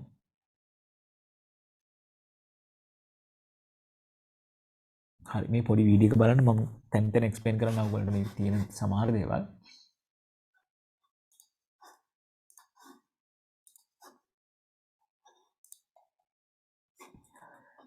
මේක මේ ටිකක් කලින් හදපු වීඩියෝ එකක්. මේකේ quantum physics ගැන පොඩි පැහැදිලි කිරීමක් එක තියෙන. මේක තේරෙයිද දන්නේ නැහැ. නිකන් බලාගෙන ඉන්න. ඔයගොල්ලන්ට අවශ්‍ය වෙන්නේ අර quantum computing එක අපි ලියාගත්ත ටික තියෙනවනේ. ඒක තමයි සාමාන්‍ය ඔයගොල්ලන් ඇහුවොත් අහන දේවල් ටික. හරි. මේකත් බලන්න. ඒතර ඔයගොල්ලන්ට ටිකක් හොඳ අවබෝධයක් තියෙන්න පුළුවන් මේ මොකට මොන වගේ දේවල් වලට මේක පාවිච්චි කරන්න කියලා. For most of our history, human technology consisted of our brains, fire, and sharp sticks. While fire and sharp sticks became power plants and nuclear weapons, the biggest upgrade has happened to our brains. Since the 1960s, මොලේ කොහොමද දැන් අපේ මොලේ අනුව වැඩ කරන්න දැන් පුළුවන් සර්කිට්ස් හැදුවේ කොහොමද ක්‍රමක්‍රමයෙන් කියන එක මේ කියාගෙන යනවා. ඒතර 1960 තමයි අර පොඩි පොඩි සර්කිට්ස් එහෙම එන්නේ. Next is the power of our brain machines has kept growing exponentially, allowing for මොලෙන් most of our කරන වැඩ history. කරන්න හදපු machines. දැන් අතින් පයෙන් කරන්න ඕනේ වැඩවලට අපි ආයුධ හදාගත්තනේ. ඒ වගේ එක එක වැඩවලට අපි එක එක දේවල් හදාගෙන තියෙනවා. හරි. ඒතර මොලෙන් කරන්න ඕනේ වැඩ කරන්න තමයි අපි දැන් මේ circuits හදා යන්නේ. හරිද? ඒක පරිණාමය වෙච්ච විදිහ තමයි කියන්නේ. The power of our brain machines has kept growing exponentially, allowing computers to get smaller and more powerful at the same time. වැඩි වෙලා තියෙනවා. But this process is about to meet its physical limits. Computer parts are approaching the size of an atom. To understand why this is a problem, we have to clear up some basics. හරි. එතකොට මේක කිව්වේ මේ දැන් ප්‍රශ්නයක් වෙලා තියෙන අපි අර අපි ඉගෙනගෙන තියෙනවානේ IC එකක් ඇතුලේ transistors ගොඩක් තියෙන කියලා. ඒ කියන්නේ මේ processor එකක් හැදිලා තියෙන transistors ගොඩක්. එහෙම නැත්නම් අපි දන්න logic gates හැදෙන්නේ transistors වලින්. හරි. එතකොට මේ transistors ගොඩාක් compact කරලා තමයි processor එකක් හැදෙන්නේ. එතකොට දැන් වෙනකොට දැන් තියෙන CPU එකක transistor එකක size එක රතුරු විරාණ size එකකට වඩා පොඩි කියලා කියන්නේ. හරි. ඒ කියන්නේ ඉතාලම කුඩායි. ඒතකොට ඒක අපිට අර මේ බලනවා නම් අන්වීක්ෂයකින් තමයි බලන්න වෙන්නේ. හරි. ඒතකොට ඒක ඇතුලේ ඒ වගේ පොඩි පොඩි තත්ත්වයට යනකොට මේක අර පරමාණු තත්ත්වයට නැත්නම් ඇටොමික් ස්ටේට් එකකට පත් වෙනවා. ඒතකොට ඒක ඇතුලේ වැඩ කරන්නේ quantum physics. හරි. ඉතින් මීටත් වඩා අපේ transistors සහ අපේ processing power එක වැඩි කරගන්න ඕන නම් ඉතින් එහාට අපිට quantum physics පැත්තට යන්න වෙනවා. ඒතර මේක ඉගෙන පොඩ්ඩක් පැහැදිලි කරනවා. අපි ඊට ටිකක් බලලා මිමු. මේ මම අතරමැදින් ඩිස්ටර්බ් කරන්න නැති වෙනවා. ඔයගොල්ලෝ try එකක් දෙන්න අල්ලගෙන මොනවද කියන්නේ කියලා. දැන් ඉංග්‍රීසි වලින් යන්නේ. ඒතර සිංහල මීඩියම් කට්ටියට අවුලක් වෙන්න පුළුවන්. try එකක් දෙන්නකෝ අහගන්න මම පස්සේ ඉස්සර කරන්න. හරි.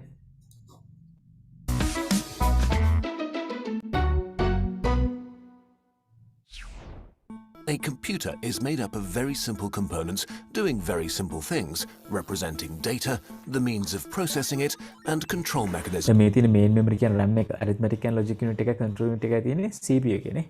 ඒතර මේ arithmetic and logic unit එකෙන් තමයි එකතු කිරීම අඩු කිරීම වගේ දේවල් කරන්න අපි දන්නවනේ අඩු කරන්න. ඒකට half adder, full adder හරහා අර 2's complement use කරලා ගණනය කිරීම ටික මේක පාලන සංඥා කියන්නේ මේකෙන් තමයි control කරන්නේ. main memory කියන්නේ අපේ RAM එක. හරි. ඉතින් මේවා අතර data හැම ගිහලා තමයි computing වෙන්නේ.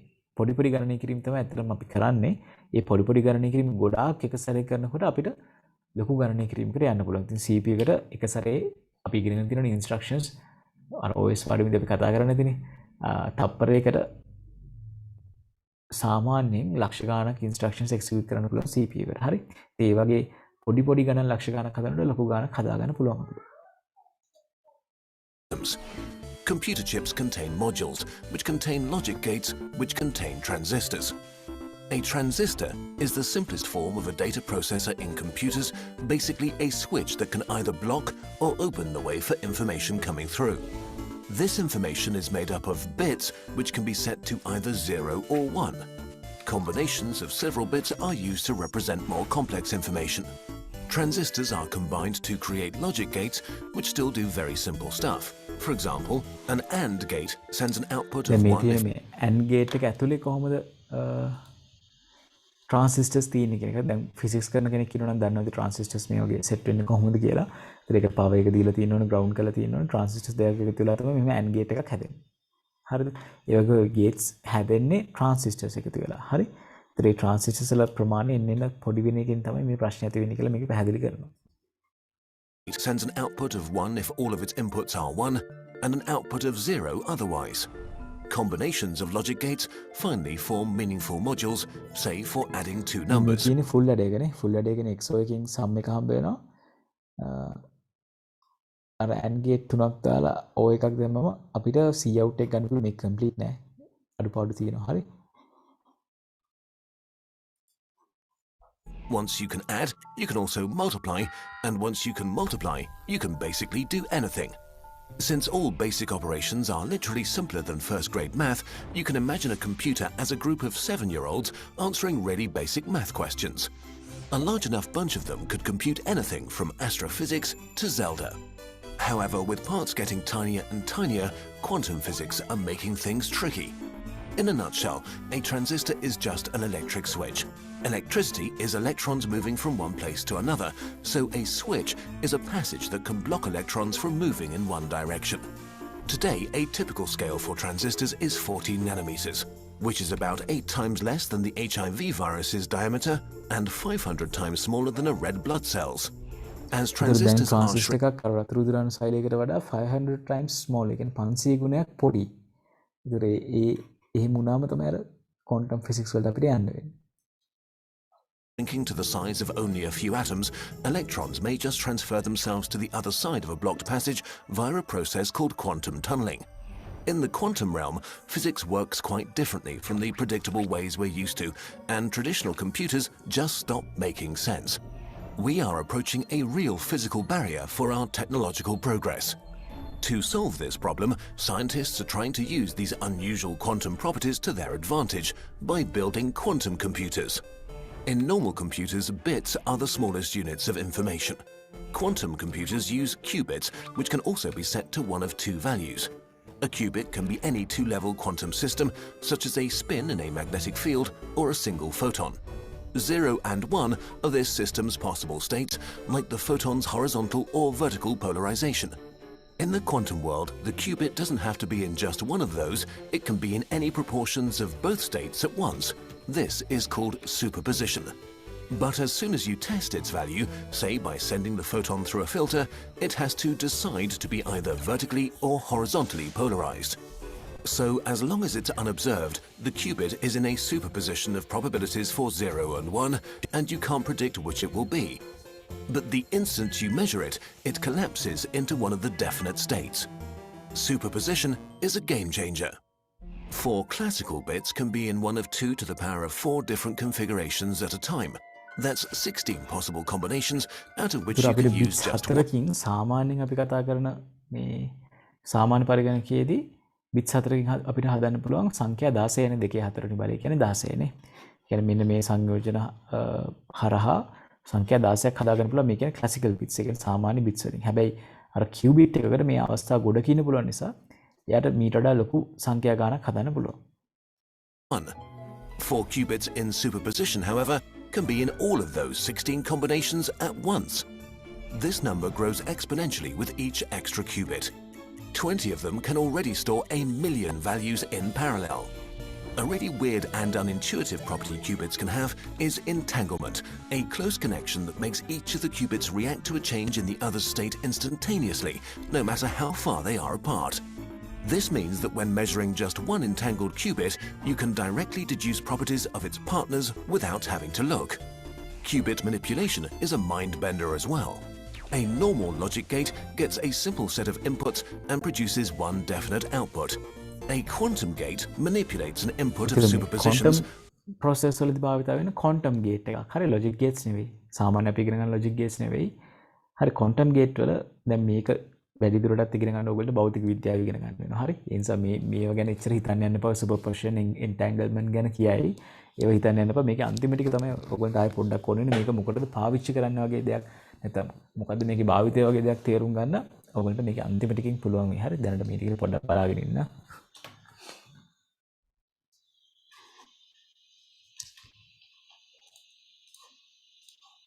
States.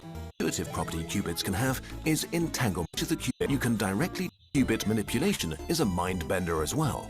A normal logic gate gets a simple set of inputs and produces one definite output.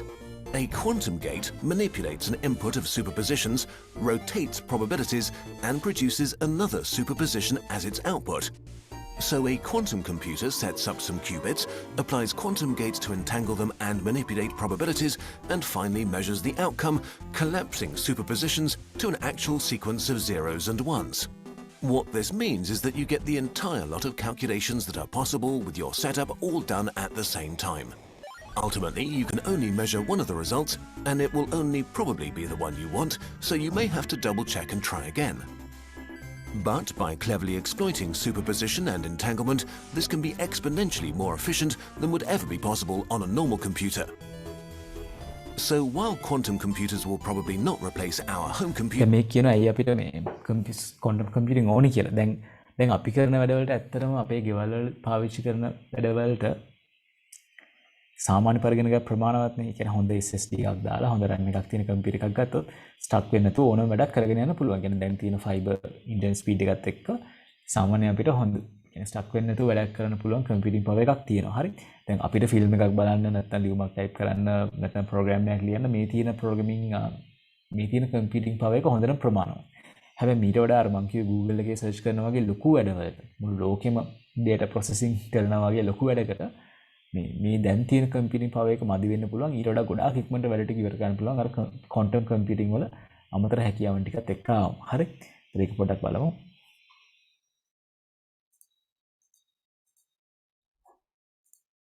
So while quantum computers will probably not replace our home computers, in some areas they are vastly superior. One of them is database searching. To find something in a database, a normal computer may have to test every single one of its entries. Quantum algorithms need only the square root of that time, which for large databases is a huge difference. The most famous use of quantum computers is Ronin IT security. Right now, your browsing, email and banking data is being kept secure by an encryption system in which you give everyone a public key to encode messages only you can decode. The problem is that this public key can actually be used to calculate your secret private key. Luckily, doing the necessary math on any normal computer would literally take years of trial and error. But a quantum computer with exponential speedup could do it in a breeze. Another really exciting new use is simulations. Simulations of the quantum world are very intense on resources, and even for bigger structures such as molecules, they often lack accuracy. So why not simulate quantum physics with actual quantum physics? Quantum simulations could provide new insights on proteins that might revolutionize medicine.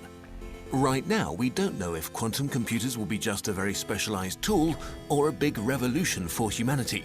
We have no idea where the limits of technology are, and there's only one way to find out. This video is supported. හරි. ඒතර දැන් quantum computing ගැන පොඩි දෙයක් ඉගෙන ගත්තා ඔයගොල්ලෝ මේ ඒක මොකටද පාවිච්චි කරන්න කියලා. ඒතර අර සර්ච් ටයිම් එක එහෙම ගොඩාක් අඩු කරගන්න පුළුවන් ක්වොන්ටම් කම්පියුටිං වලින්. හරි මම හිතනවා ඔය දැනගත්ත ටික ඇති. ඒතර ක්වොන්ටම් කම්පියුටිං වල භාවිතා වෙන්නේ කියුබිට් කියන එක. කියුබිට් එකකට ස්ටේට් තුනක තියෙන පුළුවන් එක සැරේ. ඒතර ලොකු සංකීර්ණ ගැටලු විසඳන්න අඩු කාලයක් තමයි යන්නේ ක්වොන්ටම් කම්පියුටිං පාවිච්චි කරනකොට. හරිද? ප්‍රශ්න කාල තියෙනවා software engineering වලට physics ඕනේ වේද කියලා. ඕනි වෙයිද දන්නේ නැහැ. දැන් මම කරේ computer engineering. ඒතර engineering වල අනිවාර්යෙන් පළවෙනි අවුරුද්දේ සාමාන්‍යයෙන් ඒ කියන්නේ software engineering නෙවෙයි මම කියන්නේ computer engineering වල සහ ඕනම engineering එකට ගියාම පළවෙනි අවුරුද්දේ අනිත් engineering ඔක්කොම ටික ඉගෙන ගන්න ඕනේ. දැන් අපි පළවෙනි අවුරුද්දේ mechanical engineering basics, civil engineering basics, electrical engineering basics මේ ඔක්කොම ඉගෙන ගන්නවා. දැනටත් මොරටු ඔයගොල්ලෝ engineering ගියොත් නැත්තම් ඒකෙදි අනිත් හැම engineering field එකක්ම ඉගෙන ගන්නවා. බඩු වැඩත් කරා. හරි යකඩ දාලා එහෙමත් කරා. ඒ කියන්නේ අපිට මේ workshop කියලා එකක් වෙනම තියෙනවා. ඒකෙදි මේ හැම වැඩක්ම ඉගෙන ගන්න ඕනේ. ඒකවල දෙවෙනි අවුරුද්දේ නම් තමයි අපේ specialized field එක. දැන් මම computer engineering නම් අපි computer engineering මේ ඉගෙන ගන්න යන්නේ දෙවෙනි අවුරුද්දේ තමයි. ඒතර ඒකෙදිත් engineering mathematics නම් දිගටම තිබ්බා. engineering physics තිබුණේ අර පළවෙනි අවුරුද්දේ විතරයි. හරි. ඒතර පළවෙනි අවුරුද්දේ physics තිබුණා. හැබැයි දැන් ඔයගොල්ලෝ software engineering හරි IT degree එකක් කරන්න ගියොත් ඔයගොල්ලෝ physics ඕනෙ වෙන්නේ නැහැ. හරිද? හැබැයි එතනින් එහාට මේ quantum computing පැත්තේ research එකක් PhD එකක් කරනවා නම් ඔයගොල්ලෝ physics පැත්තේ ටිකක් දේවල් දැනගන්න වෙනවා. ඊට පස්සේ අර information security වගේ කරනවා නම් ගණන් වල තියෙන අනුකලනය අවකලනය වගේ දේවල් හොඳට පුළුවන් වෙන්න ඕනේ.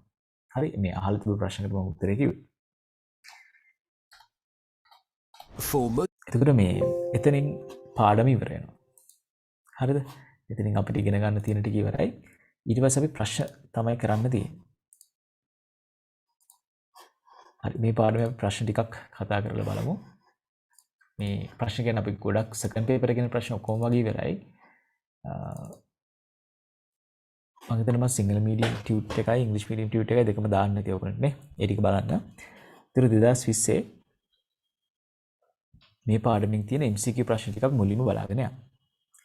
හරි මේ සමහර ප්‍රශ්න අපි තනින් තන කරලා ඇති නේද?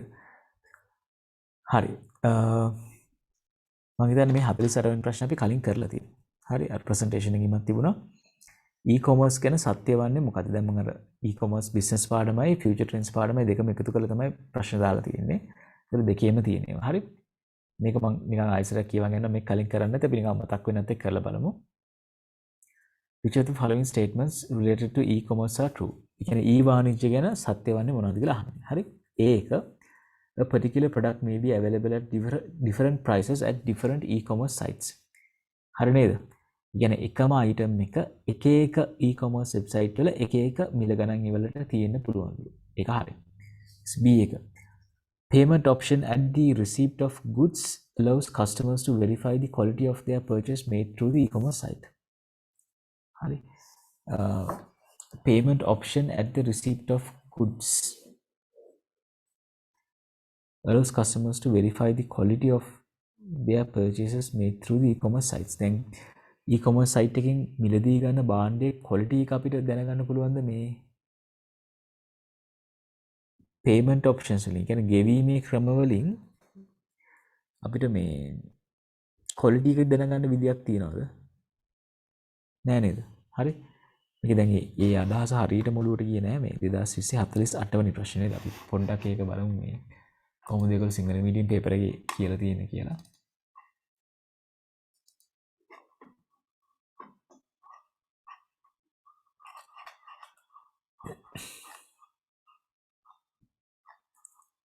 හතලිස් අටවෙනි ප්‍රශ්න තියෙන්නේ භාණ්ඩ බාර ගන්න අවස්ථාවෙහි මුදල් ගෙවීමට ඉඩ දීමෙන්. කියන්නේ මේ අදහස් කරන්නේ cash on delivery නේද? හරි. Payment option at the receipt of goods. හරි හරි.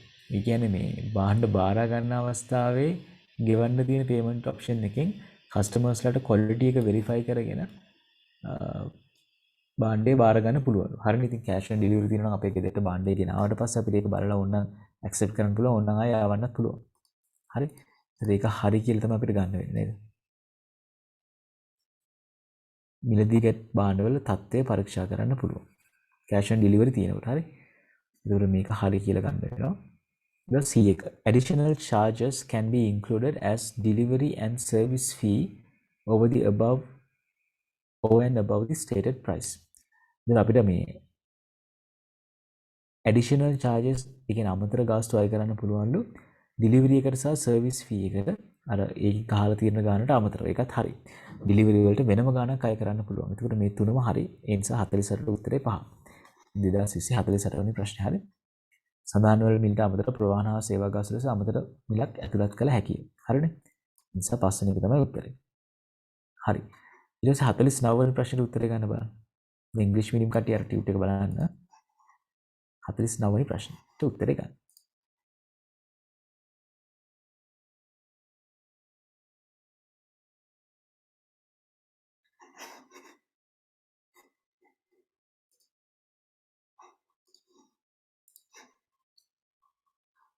පේන එකේ මොකක් හරි අවුලක් තියෙනවා නම් මට කියන්න. පොණං පේන්නේ නැහැ කියලා තියෙනවා. මම පොඩ්ඩක් ස්ක්‍රීන් ෂෙයා කරලා ඉන්නම් ආයෙසර.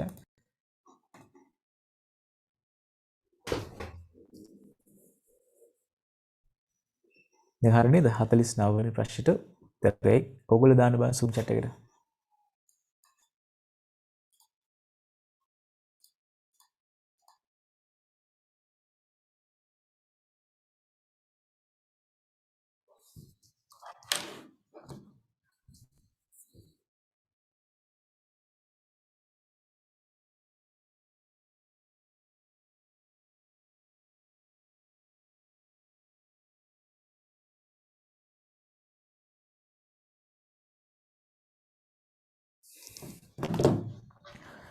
හරි මේකේ තියෙන්නේ පහත දෑ සලකන්න. අහසේ වලාකුළු ඇතිවීම ජීවීන්ගේ පරිණාමයේ මිනිස් මොළයේ නියුරෝන ක්‍රියාකාරීත්වය. ජෛව ප්‍රේරිත පරිගණනය සඳහා ඊට කවරක් භාවිත කළ හැකිද? කියන bio inspired computing වලට මේ මොකද්ද ගන්න පුළුවන්? දැන් ජීවීන්ගේ මේ මිනිස් මොළයේ නියුරෝන ක්‍රියාකාරීත්වය කොහොමද bio inspired computing නේ? නේද? නිසා C කොහොමත් උත්තරේට එනවා. ඒකට මේ A පමණි B පමණි කපලා දාන්න පුළුවන්. හරි. දැන් අහසේ වලාකුළු ඇති වෙන්නේ මේ බයොලොජි සම්බන්ධ කේස් එකක් නිසාද? නෑ නේ ඒක අපි අර ජීව විද්‍යාත්මක පැත්තෙන් ගන්න නෑනේ අහසේ වලාකුළු ඇති වෙන එක නේ. ඒ නිසා අපිට ඒ වැරදි කියන කන්ක්ලූෂන් එකට එන්න පුළුවන්. ජීවීන්ගේ පරිණාමය කියන එක අපි ගන්න අර evolutionary computing. ඒ කියන්නේ මේ පරිණාමයත් එක්ක යන ජෙනටික් ඇල්ගොරිතම්ස් එක්ක. හැබැයි දැන් ජෙනටික් කියවම ජීන් එකක්. හරි ජීන් එකක් කියන්නේ ආයෙත් මේ අපි කියන evolutionary computing කියලා කියන්නේ ජෙනටික් ඇල්ගොරිතම්ස් කියලා. ජෙනටික් ඇල්ගොරිතම්ස් කියන්නේ ජාන කියන්නේ ආයෙත් බයොලොජි වලට සම්බන්ධ වෙන දෙයක් නේ. ඒ නිසා අපිට ජීවීන්ගේ පරිණාමය කියන එකත් බයොලොජි වලට සම්බන්ධයි කියලා ගන්න පුළුවන්. දැන් බයොලොජි වල ඉගෙන ගන්නකොට පරිණාමවාදය නේද? හරි ඒ නිසා අපිට B and C කියන දෙකම bio inspired computing කියලා ගන්න පුළුවන්. 49ට උත්තරේ 5 කියන එක හරි. හරි ඔයගොල්ලෝ අරන් තියෙන ආන්සර්ස් හරි. ඊට පස්සේ 50 වෙනි ප්‍රශ්නේ ක්වොන්ටම් කම්පියුටිං වලින් අහලා තියෙන මේ 2020 ගැන ගිය අවුරුදු පේපර් එකේ 50 වෙනි ප්‍රශ්නේ අහලා තියෙනවා ක්වොන්ටම් කම්පියුටිං එකේ. හරි මේකට උත්තරයක් ගන්න බලන්න 50 වෙනි ප්‍රශ්නේ මොකක්ද උත්තරේ? ඉංග්‍රීසි මීඩියම් කට්ටිය ඉංග්‍රීසි ක්වෙස්චන් බුක් එක බලන්න මම හිතනවා මම දෙකම දාලා ඇත්තේ. එහෙම නැත්නම් මට කියන්න හරි.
හරි. උත්තර ගොඩක් තියෙනවා. ඔක්කොම වගේ කියන්නේ 4. හරි දැන් ටිකට කලින් ඉගෙන ගත්ත උත්තර මේක පුළුවන් වෙන්න ඕනේ. හරි. ක්වොන්ටම් පරිගණනය සම්බන්ධයෙන් පහත් කවරක් නිවැරදි වේද? ක්වොන්ටම් පරිගණනයේදී ක්වොන්ටම් භෞතික විද්‍යාවේ මූලධර්ම යෙදේ. හරි. මේකට ක්වොන්ටම් භෞතික විද්‍යාවේ මූලධර්ම භාවිතා වෙනවා. හරිද? ඊට පස්සේ B1 ක්වොන්ටම් පරිගණනයේ තොරතුරු ඒකකයේ ලෙස ක්වොන්ටම් බිටුවක් නැත්නම් කියුබිට් එකක් භාවිතා කරනවා. මේක හරි.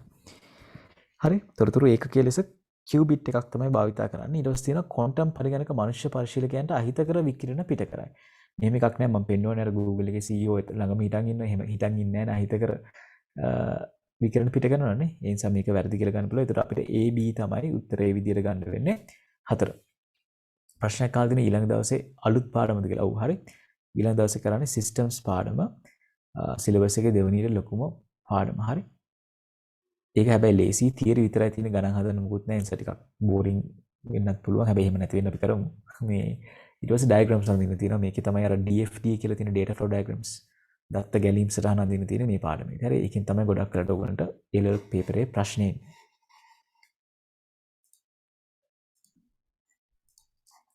හරි. ඒතර අපි මේ ප්‍රශ්නෙට උත්තරේ ගත්තා. ඊට පස්සේ මේවා අපි කලින් කරන්න තියෙන AB stores කියලා ස්ටෝ එකක් තියෙනවා. මේවට ප්‍රශ්න වලට උත්තර අපි කලින් ලිව්වද කියලා මට හරියටම මතක නෑ.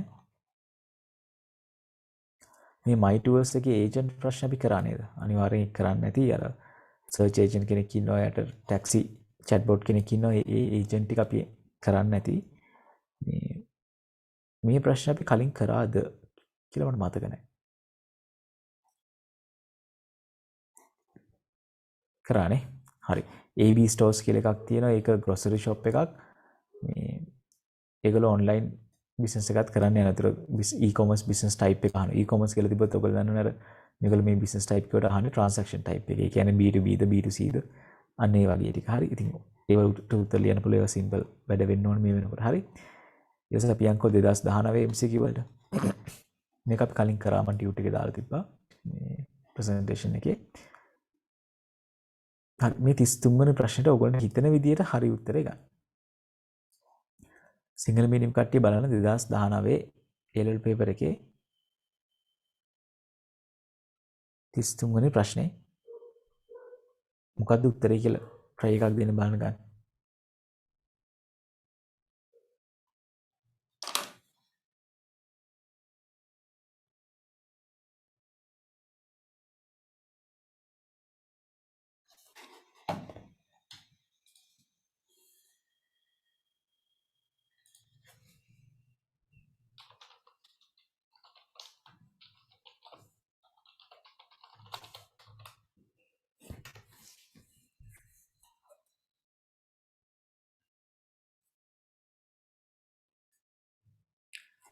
තිස්තුන්වන ප්‍රශ්නට ඔයගොල්ලෝ හිතන විදිහට උත්තරේ මොකද්ද?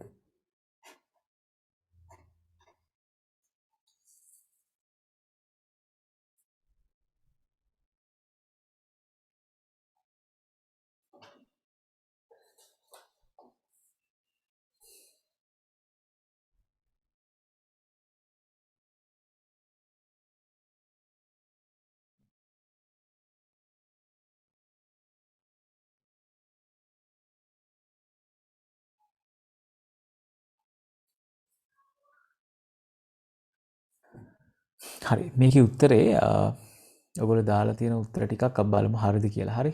හැමෝම දාන්න. තව දාපු නැති කට්ටියත් ඉන්නවා. බලමුකෝ මේක අහන්නේ which of the above statements is are incorrect. ඒ කියන්නේ වැරදි වගන්තිය මොකක්ද කියලා තමයි අහලා තියෙන්නේ. හරි. Consider the following statements related to nature inspired computing. ඒ කියන්නේ nature inspired computing කියන්නේ අර අපි කිව්වේ ස්වභාව ධර්මයේ අනුප්‍රේරිත පරිගණනය කියන එක. හරි. උතර දැන් සිංහල මීඩියම් පේපර් එක බැලුවොත් ඒක වචනේ කොහොමද තියෙන්නේ කියලා බලන්න. ස්වභාව ධර්මයේ අනුප්‍රේරිත කියන්නේ සාමාන්‍ය ස්වභාව ධර්මයේ වෙන දේවල් ඇසුරෙන් නිර්මාණය කරලා තියෙන පරිගණනය ගැන තමයි අහලා තියෙන්නේ. ඒතර ඒක ගත්තොත් in nature inspired computing, natural phenomena scenario are observed and used to design and develop computing models to solve complex problems. හරිනේ. ඒතර මේකෙදි මොකද්ද කරන්නේ? සාමාන්‍ය ස්වභාව ධර්මයේ තියෙන ෆිනොමිනා එහෙම නැත්නම් සංසිද්ධීන් අරගෙන ඒවාගෙන් මොඩල් එකක් හදාගෙන පරිගණනය වශයෙන් කියන්නේ ඒ සංකීර්ණ ගැටලු පරිගණක යූස් කරලා විසඳන එකට අපි කියනවා nature inspired computing කියලා. ඒක හරි. So B. Artificial intelligence can use nature-inspired computing for improving its ability to understand and solve computationally challenging problems. මේකත් හරිනේ. AI වලට මේ nature-inspired computing ස්වභාව ධර්ම අනුප්‍රේරිත පරිගණනය භාවිතා කරන්න පුළුවන් challenging problems. ඒ කියන්නේ අපිට තියෙන අභියෝගාත්මක ප්‍රශ්න වලට විසඳුම් හොයන්න. ඒතර AI වලට nature-inspired computing use කරන්න පුළුවන්. ඒක හරි. ස්වභාව ධර්මයේ කොහොමද අපි ප්‍රශ්නයක් විසඳන්නේ කියන එකෙන් AI වලට දෙයක් ගන්න පුළුවන්. අපි අර කිව්වේ evolutionary algorithms පරිණාමය වගේ දේවල් ස්වභාව ධර්මයේ සිද්ධ වෙන දේවල්නේ. ඒතර ඒව ඇසුරින් අපිට දේවල් ගන්න පුළුවන්. හරි. ඊළඟට C එක computing models and algorithms developed under nature-inspired computing can only be used in natural environments such as rainforest, oceans and wildlife sanctuaries. මේ කියනවා මේ computing models ඒ කියන්නේ පරිගණකමය ආකෘති සහ algorithm nature inspired computing යටතේ හදලා තියෙන පරිගණකමය ආකෘති සහ ඇල්ගෝරිතම යූස් කරන්න පුළුවන් ස්වභාවික පරිසරයේ නැත්තම් රේන් ෆොරස්ට් කියන්නේ මේ වැසි වනාන්තරවල එහෙම නැත්තම් සාගරයේ හෝ මේ වයිල්ඩ් ලයිෆ් සැන්චුරිස් කියන ඔය යාල වගේ උද්භිද උද්‍යානවල විතරලු මේ nature inspired computing භාවිත කරන්න පුළුවන්. ඒක වැරදි. අර අපි එක තැනකින් ගන්න nature inspired computing අපිට ඕනම තැනකට යොදවන්න පුළුවන්. ඒක අපිට කියන්න පුළුවන් කෙලින්ම C වැරදි කියලා. නේද? හරි C වැරදි කියලා කියන්න පුළුවන්. මේක නිසා. හරි. ඒතර ඔයගොල්ලෝ බලන්න ආන්සර්ස් කොහොමද මාකින් එකේ තියෙන්නේ කියලා 33 වෙනි ප්‍රශ්නෙට C වැරදි කියන එක ඕනම කෙනෙක්ට තේරෙන්න ඕනේ. A හරි කියලා තේරෙනවා.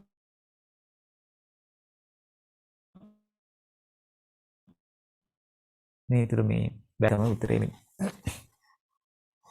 හරි.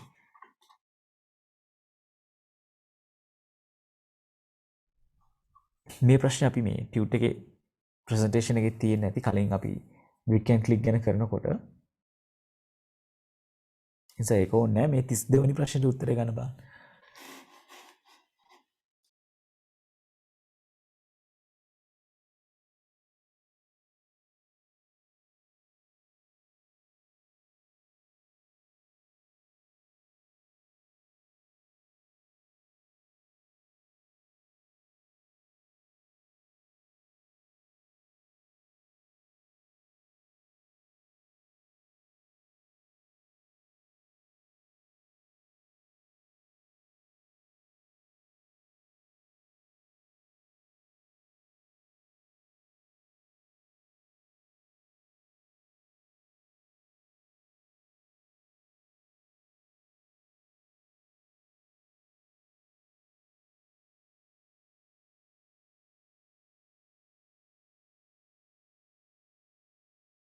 හරි 32කට ගොඩක් කට්ටිය පහ කියලා දාලා තියෙනවා අපි බැලුවනේ කොහොමද නේද smart home application that automates the controlling of lighting temperature entertainment systems and appliances is an example for ubiquitous computing anytime anywhere computing වලට example එකක් කියලා අපි ඉගෙන ගත්තානේ ඒතර ඒකට එන්නේ 32කට එන්නේ උත්තරේ පහ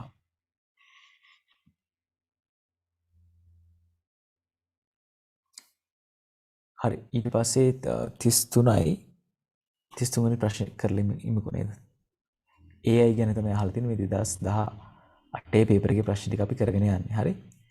artificial intelligence ගැන මේ දීලා තියෙන තොරතුරු. වලින් නිවැරදි මොකක්ද කියලා තමයි අහලා තියෙන්නේ.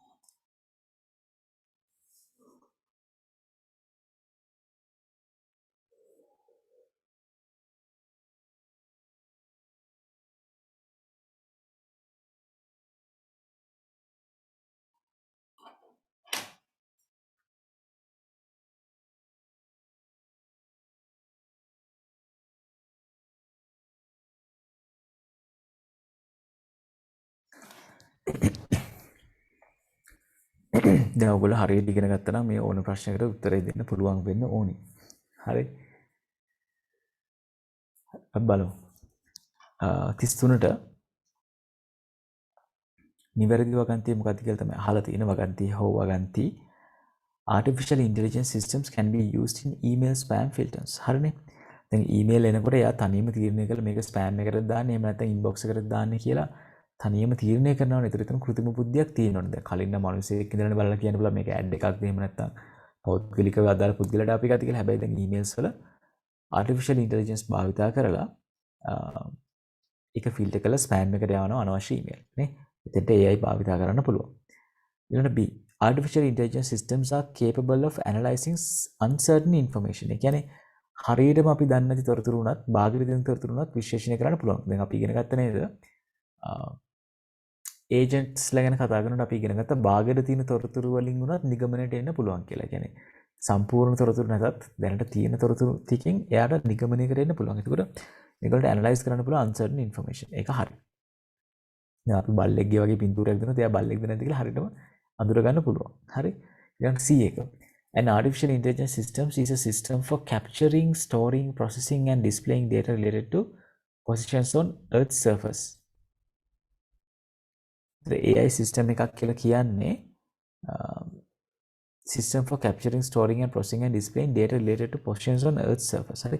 කියන්නේ පෘථිවි ස්තරයේ තියෙන මේ ස්ථාන ටික කැප්චර් කරගන්න ඒවා ගබඩා කරන්න ප්‍රොසෙස් කරන්න ඩිස්ප්ලේ කරන්න ඔය කියන්නේ Google Map වගේ එකක් කියලා කියන්නේ AI කියන්නේ. දැන් Google Map වලත් AI තියෙනවා. හැබැයි මේ artificial intelligence කියන්නේ ඒක විතරක් නෙවෙයිනේ. දැන් මේක කියන්නේ artificial intelligence යano. An artificial system is a system for capturing කියලා තියෙන්නේ. AI කියෝ මේක ඕනම ක්ෂේත්‍රයකට දාන්න පුළුවන් මේ Google Map වලට විතරක් නෙවෙයි. හරි. ඒ නිසා අපි C එක වැරදි කියලා ගමු. එතකොට A and B කියලා අපිට යන්න පුළුවන්. 33ට උත්තරේ 2. හරි.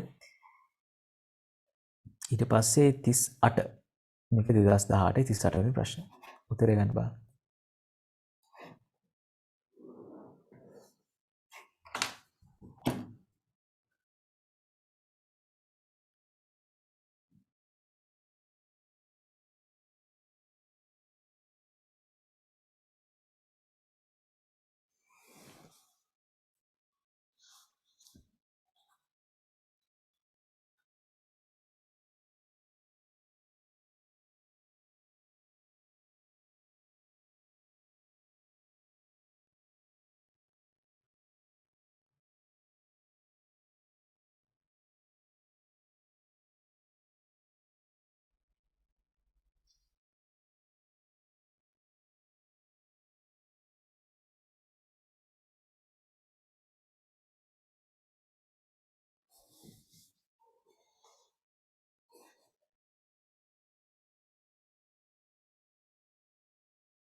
හරි 38ට උත්තරේ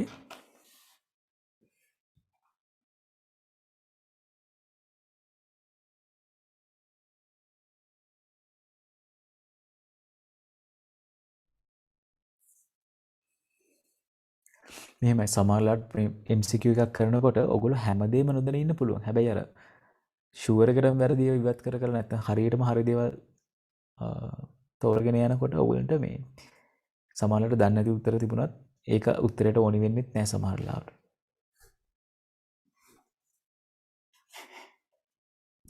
හරි අපි ඒක බැලුවොත් එහෙම in traditional computing දැන් මේක අහන්නේ මේ නිවැරදි වගන්ති මොනවද කියලා. හරි. In traditional computing, data is encoded into binary digits, while in quantum computing, data is represented in quantum bits or qubits. ඒක හරිනේ. quantum පරිගණකයේදී qubit වල තමයි data ගබඩා කරන්නේ. සාමාන්‍ය traditionally සාම්ප්‍රදායික පරිගණනයේදී data දාන්නේ binary digits වලට. binary digit කියන්නේ bit වලට. හරි. ඊට පස්සේ B එක a wearable device capable of activity tracking that measures data such as the number of steps walked and the heart rate is an example for a sensor network. එතකොට දැන් wearable device capable of tracking මේ heart rate එක.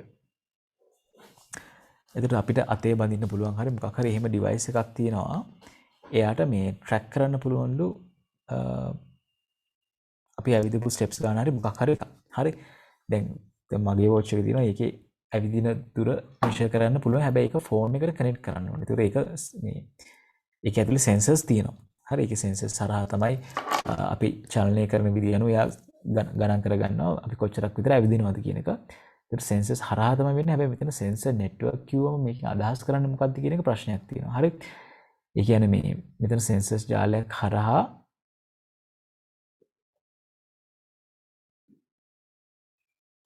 පණිවිඩ හුවමාරු කරගන්නවා. ඒ කියන්නේ මගේ phone එකට තමයි මේ data ටික සම්බන්ධ වෙන Bluetooth හරහා connect වුණා. හැබැයි දැන් sensor network එකක් කියවම සමහරවිට එක sensor එකක් වෙන්න පුළුවන්. අර accelerometer කියන්නේ අපේ channel වෙන විදියත් එක්ක මේ එයාට ගණනය කරගන්න පුළුවන් මේක step එකක් කියලා දල වශයෙන් හිතලා ගන්න එක.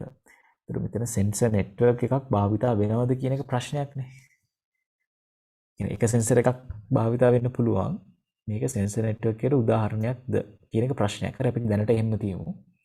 ඊළඟට C බැලුව a collection of nodes capable of environmental sensing, local computation and communication with its peers or with other higher performance nodes is called a geographic information system. හරි. collection of nodes කියලා කියන්නේ මේ nodes ගොඩක්. ඒ කියන්නේ අර මේ අපි ඉගෙන ගත්තේ artificial neural networks වගේ. ඒතර ඒවා අතර ඒකේ ඇතුලේ ඒවට සෙන්ස් කරන්න පුළුවන් local computing ඒකේ ඇතුලේ ගණනය කිරීම කරන්න පුළුවන් සහ ඒවා communicate කරන්න පුළුවන් අනිත් peers ලත් එක්ක. හරි. with other higher performance node is called geographic information system.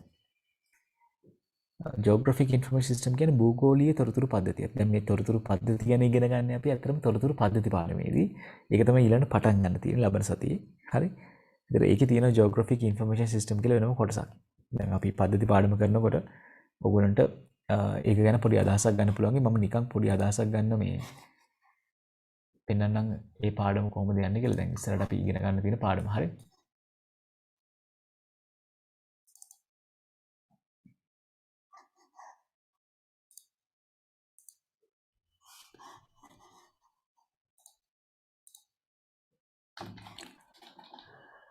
දැන් මේ ඔක්කොම අපි ඉස්සරහට ඉගෙන ගන්නවා. ඒකේ තියෙනවා මේ එක එක පද්ධති. මේවත් තියෙනවා. හරි. මේ බයෝ නෙවෙයි. හරිද?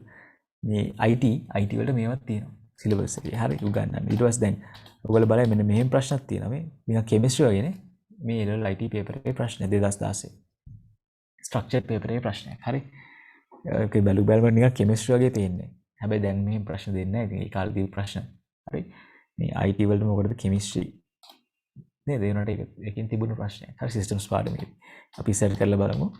මේ මේ ටික යනකොට අමේ තියෙන geographic information systems. ඒතර භූගෝලීය තොරතුරු පද්ධතියක් යන එක් දත්ත සමුදායයේ දත්ත ඒවා පිහිටි ස්ථානවල සිතියම් ගත කිරීම, ආකෘතිගත කිරීම, විශාල ප්‍රමාණයේ දත්ත විශ්ලේෂණ සිදු කිරීම, ওই වගේ මේ ගොඩක් දේවල් මේ geographic information system එකට අයිති වෙනවා. හැබැයි අර AI සම්බන්ධයෙන් වෙනම තියෙන එකක් විදිහට අපිට ගන්න බෑ. ඒකට මේ ප්‍රශ්නේ අහලා තියෙන එකට a collection of nodes, එක nodes කීපයක් sensing කරන කීපයක් අපිට මේ geographic information system එකක් විදිහට විතරක් ගන්න බෑ. ඒක වෙන වෙන දේවල් වලට භාවිත කරන්නත් පුළුවන්. හරි දැන් උදාහරණයක් විදිහට මම කියන්නම්.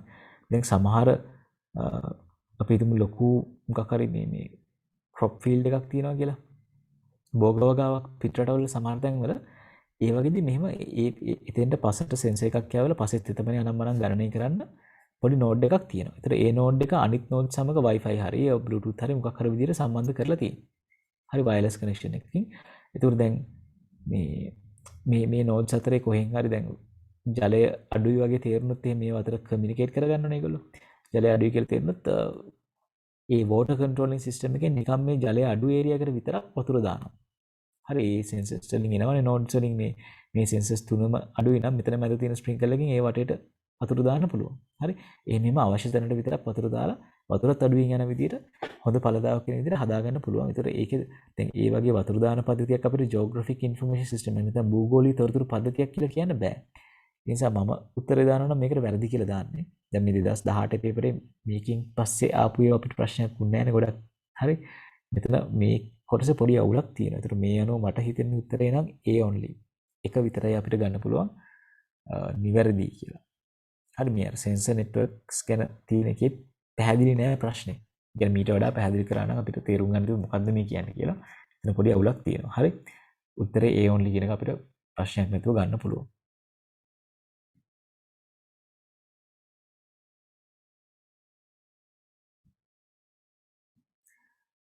හරි 2017-26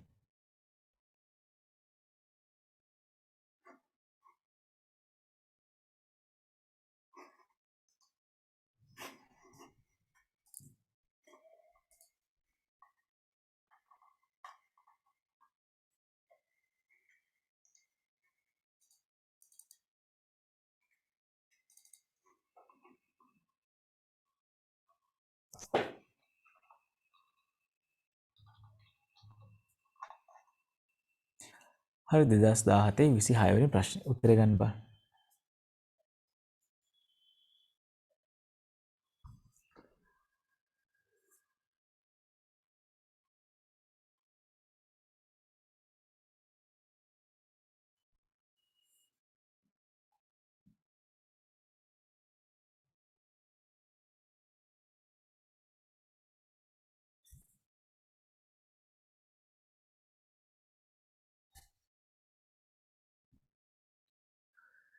හරි අපි ඉගෙන ගත්ත නේද ඊ වාණිජ්‍ය ඊ ව්‍යාපාර වල වෙනස. ඒතර අපි දැනගෙන ඉන්න ඕනේ දෙයක්. ඕනෑම විද්‍යුත් වාණිජ්‍ය යෙදුමක් විද්‍යුත් ව්‍යාපාර යෙදුමකි. හරිද? අපි ඉගෙන ගත්ත නේද ඊ කොමර්ස් කියලා කියන්නේ ඊ බිස්නස් වල උපකුලකයක්. ඊ බිස්නස් වල සබ්සෙට් එකක් කියලා ඉගෙන ගත්තා. හරි ඊ වාණිජ්‍ය සහ ඊ ව්‍යාපාර ගැන ඉගෙන ගන්නකොට ඒතර ඕනෑම විද්‍යුත් වාණිජ්‍ය යෙදුමක් ඊ ව්‍යාපාර යෙදුමක් වෙනවා. මොකද ඊ වාණිජ්‍ය කියන්නේ ඊ ව්‍යාපාර වල උපකුලකයක් නිසා. ඒ නිසා 26ට උත්තරේ එන්න ඕනේ 4.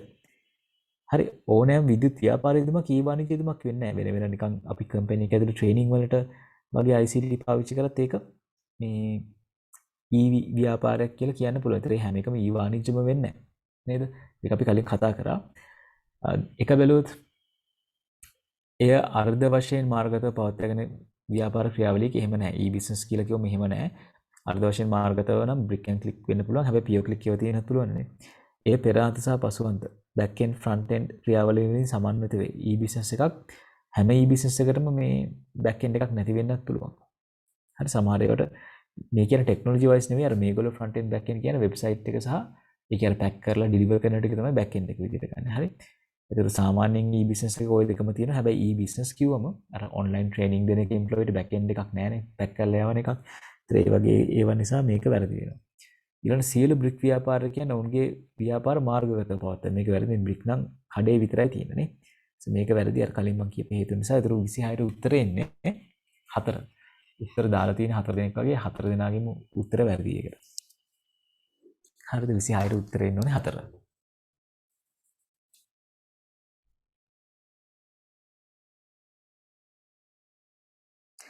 හරි ඊට පස්සේ 28 වෙනි ප්‍රශ්නේ කෘත්‍රිම බුද්ධිය සම්බන්ධයෙන් පහත දක්වන කුමන වගන්තිය සත්‍ය වේද කියලා අහන්න.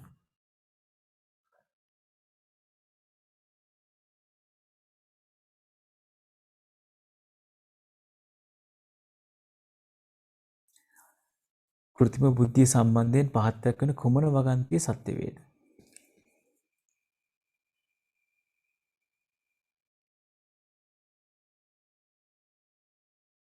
මේ විශේෂඥ පද්ධති ගැනත් අපිට තියෙනවා. ඒ කියන්නේ මේවට අපි කියන එක්ස්පර්ට් සිස්ටම්ස් කියලා. හරි අර සිස්ටම්ස් පාඩමේදී මම කිව්වා අපිට ඉස්සරහට ඊළඟට අපිට ඉගෙන ගන්න තියෙන පාඩම. ඒකෙදි තියෙනවා එක්ස්පර්ට් සිස්ටම්ස් ගැන ඉගෙන ගන්න.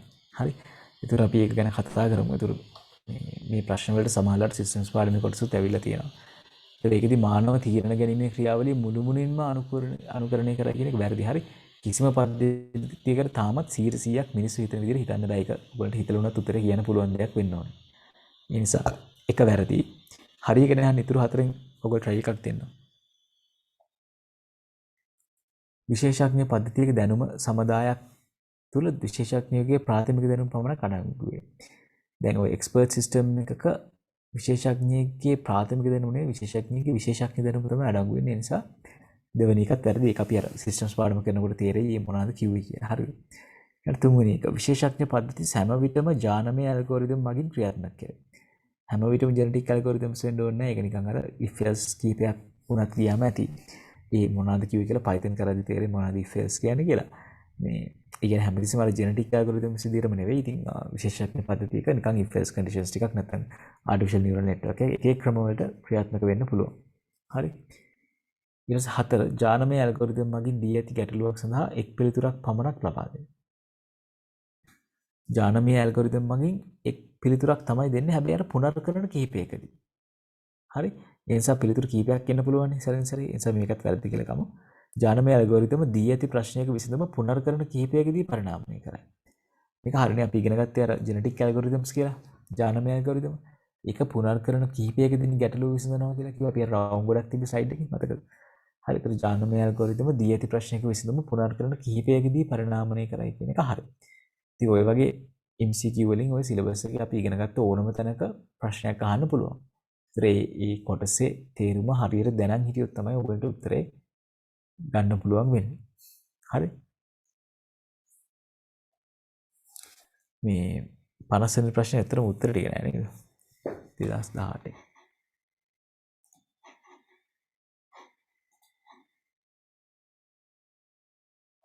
මේකේ අහන්නේ මේ ඒජන්ත මෘදුකාංග ගැන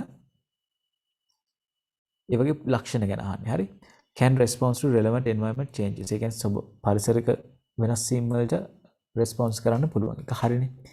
ඉතින් මම අර කිව්වේ ඒජන්ට් කෙනෙක් ගැන හිතා ගන්න කියලා CIA ඒජන්ට් හරි FBI ඒජන්ට් කෙනෙක් ගැන හරි ඒජන්ට්ලා ගැන අහනකොට දැන් එයාට ඒජන්ට් කෙනෙක් මිෂන් එකට ගියාම එයාට පරිසරයේ වෙනස් වීම් දරා ගන්න පුළුවන් වෙන්න ඕනේ. Always acts according to well defined user instructions. හැමතිස්සෙම user ගේ උපදෙස් මත වැඩ කරනවලු. හැබැයි මෙහෙමයි. well defined user instructions කියලා කියන්නේ මේ සමහර agent softwares තියෙනවා user කෙනෙක්ට නෙමෙයි වැඩ කරන්නේ software එකකට. හැබැයි ඒකදී අපි පොදුවේ user instructions කියලා ගමු developer instructions කියලා. ඒ කියන්නේ program එක ලියලා තියෙන විදිහට ඒකට අනුව විතරයි වැඩ කරන්නේ. ඒ කියන්නේ අර goal oriented නැත්නම් යම්කිසි නිශ්චිත අරමුණක් තියෙනවා. ඒකට විතරයි වැඩ කරන්නේ කියලා නිකන් ඔලුවට දාගන්න. ඒකත් හරි. performs only predefined set of tasks කියන කලින් නියම කරගත් කාර්යයන් ටික විතරයි කරන්නේ. හරි. මෙතනදී අර ප්‍රශ්නකට තියෙන්නේ මේ user interactions ගම user විතරක් නෙමෙයි agent කෙනෙක් තවත් agent කෙනෙක්ට එහෙම නැත්නම් තව software එකට වැඩ කරන්නත් පුළුවන් නේ. ඒකට එතනදී ප්‍රශ්නයක් තියෙන එක අපි දැනට තියමු. is D can make decisions under incomplete information. ඒ කියන්නේ අර බාගෙන තියෙන තොරතුරු වලින් උනත් තීරණ ගන්න පුළුවන් කියලා අපි කලින් කිව්වා. හරි. ඒ නිසා අපිට D එක හරි කියලා ගන්නත් පුළුවන්. මේ එතකොට දැන් කොහොමත් අපි දන්නවා මේ දෙක හරි. CD මේකේ උත්තර දෙක විතරනේ තියෙන නිසා CD හරි. ඒතර මේක වැරදි. අර user තියෙන නිසා වැරදි කියලා අපිට ගන්න පුළුවන්. මේ can respond to relevant environment changes. දැන් අපි සාමාන්‍ය ඉගෙන ගන්න දී ඇති පරිසරයක ක්‍රියාත්මක වෙන්න හැකි වෙන්න ඕන කියලා. දැන් මේක අපි සාමාන්‍ය ඒජන්ට්ස්ලා පැත්තෙන් හිතුවොත් දැන් අපි Windows වල install කරලා තියෙන software එකේ තියෙන agent Linux වල හරි Mac එකක හරි run වෙන්න බෑනේ. දැන් පරිසරය change වෙනවා කියලා කෙලින්ම OS එකම change වුණොත් ඒ agent එකම run වෙන්න බෑ. ඒ පරිසරයට අදාළ agent කෙනෙක් හදන්න වෙන software පැත්තෙන් නේ. හරි. ඒතර ඒ අදහසින් මේක වැරදි කියලා ගන්න ඇත්තේ property එකක් විදිහට නැතුව ගන්න ඇත්තේ. අපි සාමාන්‍ය property එක විදිහට ගන්නෙ මේ දී ඇති පරිසරයේ ක්‍රියාත්මක වෙන්න හැකි වෙන්න ඕනේ. ඒතර පරිසරය වෙනස් වුණොත් එහෙම ඒ වෙනස් වෙච්ච පරිසරයට අදාළ agent කෙනෙක් අපිට දාන්න වෙනවා නේද? ඒතර ඒක පොඩ ඔලුවට දාගන්න. පරිසරය වෙනස් වුණොත් වෙනස් වෙච්ච කෙනෙක් දාන්න වෙනවා. අර හැබැයි දීලා තියෙන පරිසරයට වැඩ කරන්න පුළුවන් වෙනවා. Windows agent කෙනෙක් නම් Windows වල වැඩ කරන්න පුළුවන් වෙනවා. ඒ වගේ. ඒ නිසා මේකත් වැරදි කියලා ගන්න වෙනවා. මේ අවුරුද්ද තියෙන විදිහත් එක්ක. ඒතර CD තමයි උත්තරේ වෙන්නේ. ඒ දෙක කොහොමද හරි කියලා අපි දන්නවනේ. කලින් අනුමත කරපු නැත්නම් කලින් අපි වෙන් කරගත්ත යම් කිසි ක්‍රියාවලියක් තමයි කරන්නේ. ඒතර මේ තීරණ ගන්න පුළුවන් හරියටම නැති තොරතුරු භාගවල තියෙන තොරතුරු මත තීරණ ගන්න පුළුවන්. හරි ඔය වගේ තව ගොඩක් ප්‍රශ්න තියෙනවා මේ ටියුට්ස් ටිකේ. හරි. ඒක ඔයගොල්ලෝ කියවලා බලන්න මේකත් අපි කරමු 2016 14 වෙනි ප්‍රශ්නේ.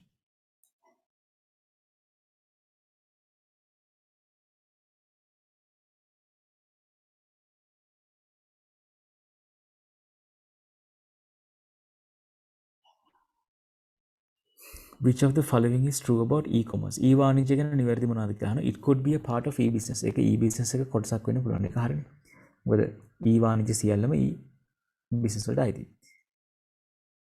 It helps to combine multiple business process into single information system. Information system එක කතාවක් නෑ e-commerce වලදී අර භාණ්ඩ හා සේවා විකිණීම ගැන කතා කරන්නේ. It is a collection of platforms created for business and their customers to interact. e-commerce වලදී platform එකක් තමයි customers ලට interact කරන්න පුළුවන්. හැබැයි මේකද හරි කියලා බලමු. තව හරිම ඒවා තියෙනවද කියලා. www.google.com is a popular e-commerce website. වැරදිනේ Google එකේ භාණ්ඩ විකුණන්නේ නැහැ. ඒ නිසා ඒක වැරදි. There are no Sri Lankan companies doing e-commerce yet. මේකත් වැරදි. ලංකාවේ e-commerce company තියෙනවා. එතකොට වඩාත් නිවැරදි කිය එක විදිහට අපිට ගන්න පුළුවන්.